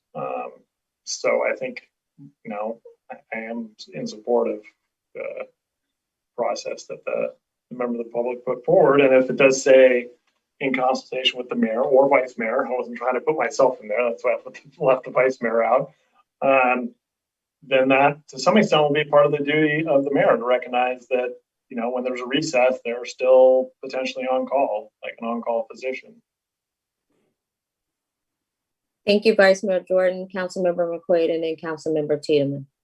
The section right above that does state that if there's a need for a meeting to consider time-sensitive matters as determined by the mayor, city manager, or majority of the council, perhaps that's the sentence that needs to get tweaked a little bit. And instead of just a time-sensitive matter, but a sensitive matter, and maybe just adding something there would make more sense. Because if it doesn't rise to that level, there's no reason for the city manager not to be able to handle what comes up. It seems to me what we're granting is really low-level power. And if there's a real issue, an emergency or something, we meet. And since I've been on council, I know we've met several times in August. So it's not unheard of. And that might be the resolution. Thank you, Councilmember McQuaid. Councilmember Tiedemann. Yeah, I'd agree with that. On the grounds that if we can meet, then we will. But I think what this is meant to be reserved for is those emergencies when executive action is really needed. And Vice Mayor Jordan said, review is everything. I think what this is meant for is the times when, well, if the mayor and vice mayor are on vacation, because that's the month you're nominally supposed to take it in because you don't have council meetings, and you can't get in touch with them, but there's a major earthquake or something, and something needs to be done in the city to really immediately, I think that's what this is for. So if we wanted to adjust it, I'd say the place to adjust it is, something to the effect of, if a council meeting cannot be convened, or, if circumstances absolutely necessitate it, but not, try and fiddle with the powers that aren't broken.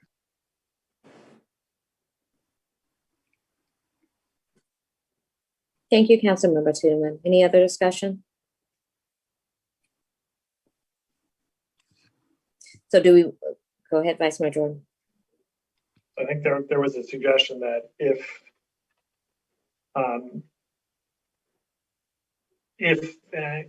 the council's unable to meet, then the city manager, in consultation with the mayor or vice mayor.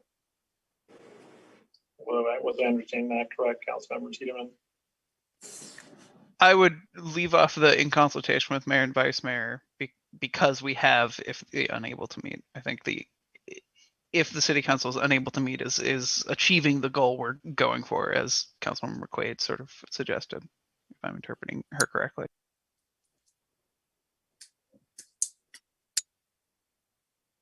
It's 10:27. Did anyone want to make a motion before we move? I'll move we continue till 10:50. I second that. And can you do a roll call, please? Thank you. Councilmember McQuaid, Yes. Councilmember Nason, Yes. Councilmember Tiedemann, Yes. Vice Mayor Jordan, Yes. Mayor Gary. Yes.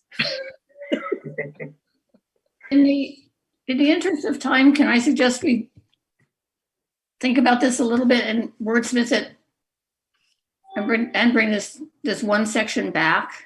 We can do that. Let's go ahead and table that. And we can move, I think we were on future agenda items. Councilmember McQuaid, that's on page 12.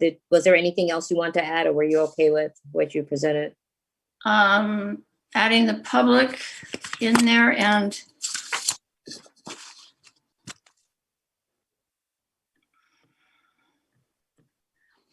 what I want to be careful of, and it may not be necessary, maybe Mala can give me some guidance.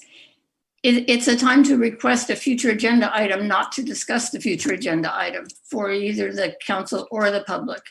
So it's just, I want to talk about X, and that's it. It's not, and these are the reasons why.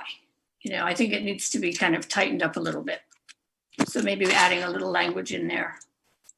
I think that's correct. I also just wanted to be clear that I would be concerned about any member of the public adding an item to your future agenda. So I just want to make sure that if a member of the public may request that the council place an item on the agenda, and it's the council then or who decides to place it on the agenda. Right. I agree. Okay.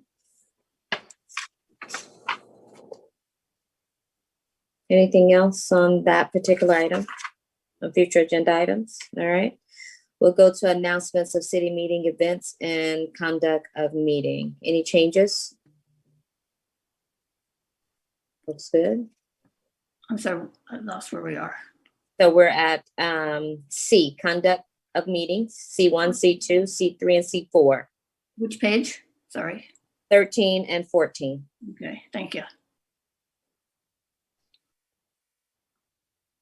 I wanted to possibly add something to statements by the mayor. But what I'd written was adding it to the ceremonial part. We don't need to do that. Should we add other council members may also choose to include statements as appropriate at this time?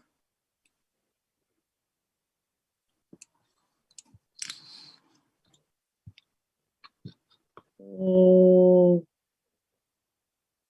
elaborate on that.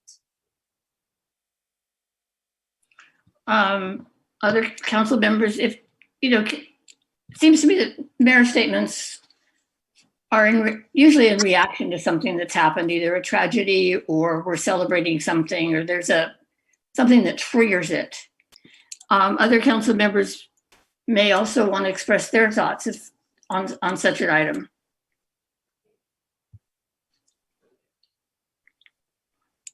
I would incline, can we, go ahead, Vice Mayor Jody, I guess, can we find another place, like maybe during public comments to kind of, after the public speak, we can kind of have that conversation or at least make a comment regarding an issue. My concern is, one, we want to cut down the time that we're spending on this meeting. It's almost 11 o'clock now. So if we're going around the table and Vice Mayor Jordan, Councilmember Nason, and Councilman Teaton has something to say, we're prolonging this meeting. So the goal is, with the agenda, let's move it forward. Any other statements after public comment, we can bring it back to the council. And at that time, if there's something that we want to state, and again, that's just my opinion. I would like to hear from the other council members. Vice Mayor Jordan. Yeah, I'm concerned if there's just sort of an open board for anybody to comment on anything, even in reaction, we're getting into bad Brown Act territory. So I would like to restrict it to the mayor only. Thank you, Councilmember Tiedemann. I'd agree with that, and add that, being the mayor of Albany has not a ton of executive privileges, so I'm fine with keeping this as one of the few that you get. Councilmember Nason. I agree. And I think even the mayor's statements should be limited to, it's a judgment call, but it should be limited to issues where, like Councilmember McQuaid said, tragedies, pandemics, diseases, big issues, and not a regular thing. Yeah. I think that's what we have done in the past, and Yeah, I mean, I'm fine not to do it. I think it's fine if other council members want to express their condolences to victims of tragedy or something like that. I'm not sure where the Brown Act violation comes there, but if it's not the will of the council, then we don't need to do it. All right. Thank you. We will go to C3 and C4. Any changes or suggestions?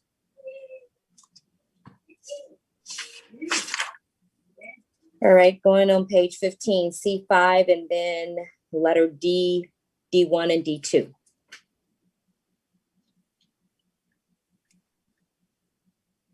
All right, page 16, D3, D4.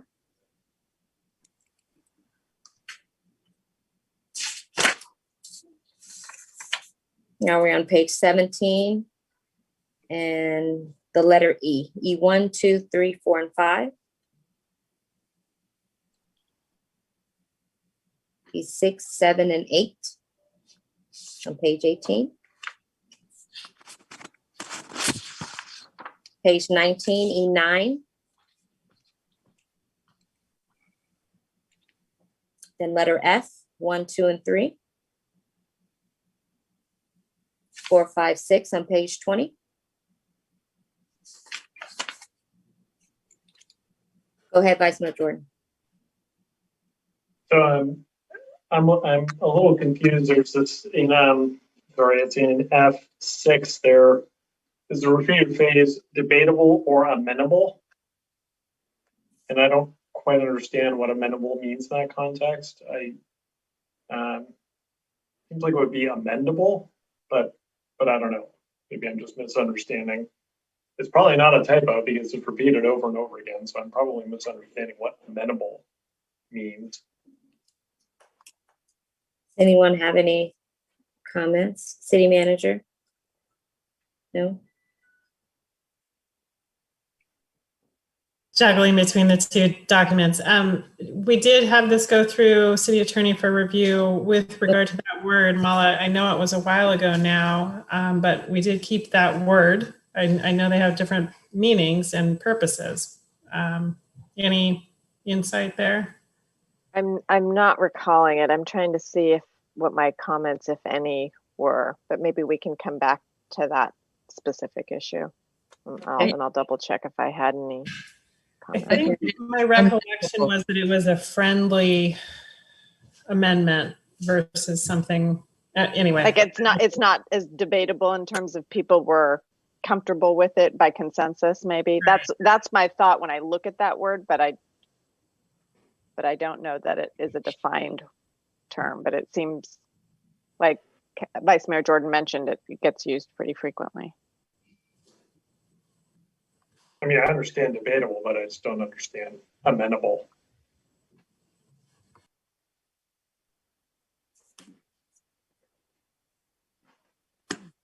So are you suggesting we change that word, Vice Mayor Jordan, or you just need clarification on?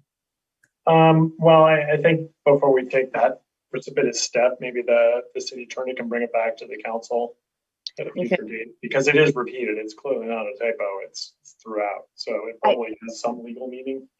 I'm just looking at the Oxford Dictionary definition. Just this is quick on Google, but it says, at least my original thought seems to be accurate: open and responsive to suggestion, easily persuaded or controlled.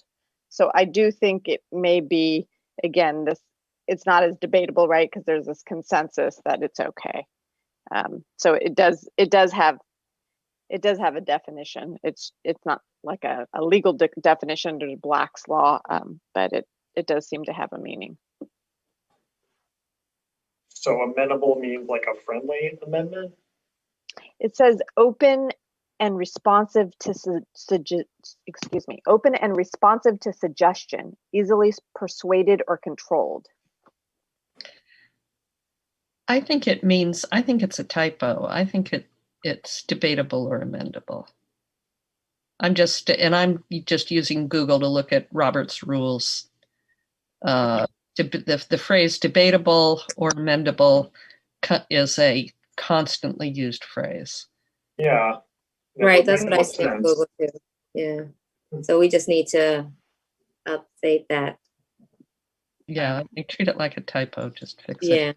I'm leafing through my copy of the Robert's Rules of Order that I keep by my side during these meetings, and I'm not finding amenable quite yet.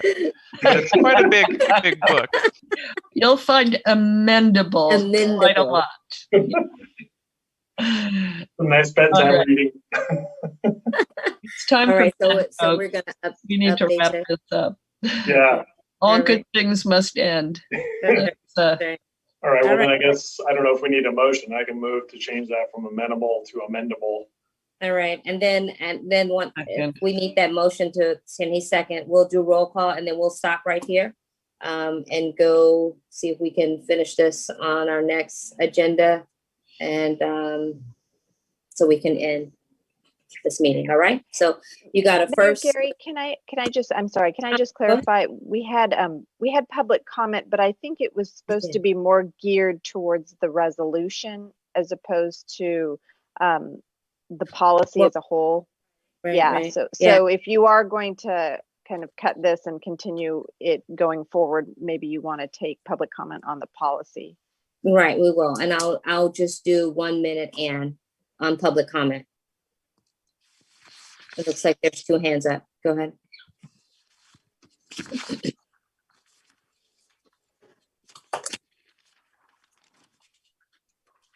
Jeremiah, Hi, go thank ahead. you.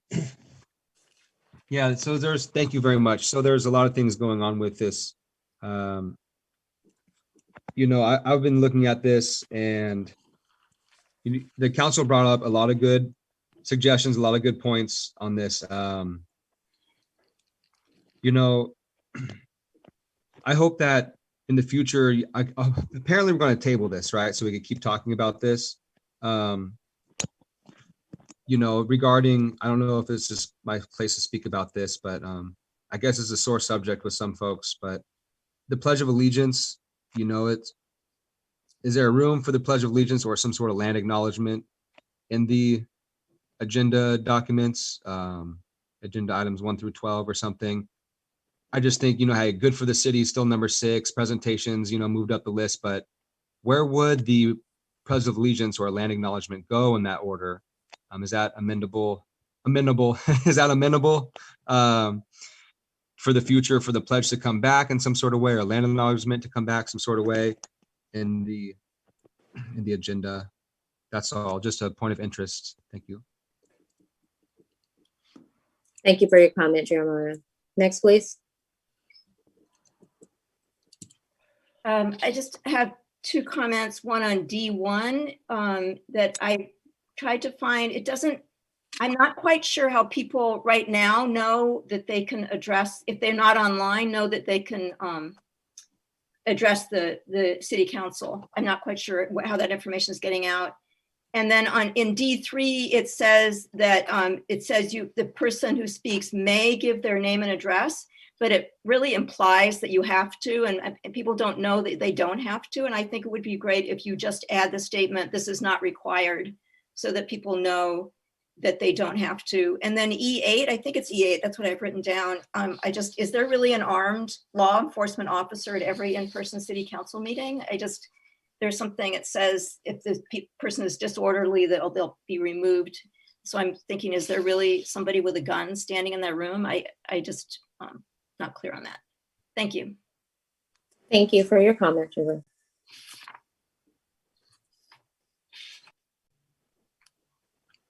All right, it looks like that's it. We'll go ahead and bring it back to council. Vice Mayor Jordan, go ahead.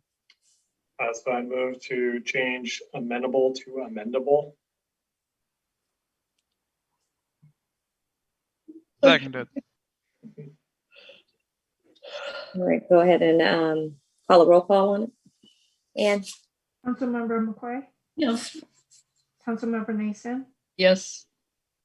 Councilmember Tiedemann, Yes. Vice Mayor Jordan, Yes. and Mayor Gary. yes. Motion carries. All right, I think for sake of time, we'll go ahead and table the policies. Also, I want to let the public comments that were recently made know that we will do further research as we bring this back to the table, we'll be able to answer and identify those concerns that have been presented this evening. With that said, we're going to move to item number 13. Any future agenda items? Councilmember Nason.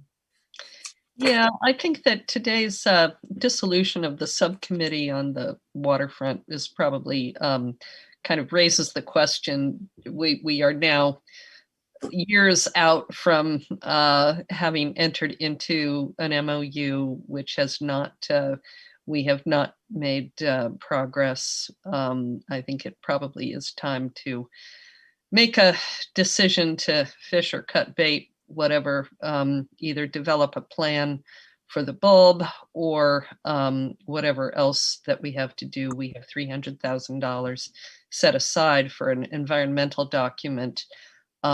We have a transition study, which was supposed to be a jumping off point for a plan, but it is getting stale. I think that we probably need to put this on the agenda and start moving forward. All right.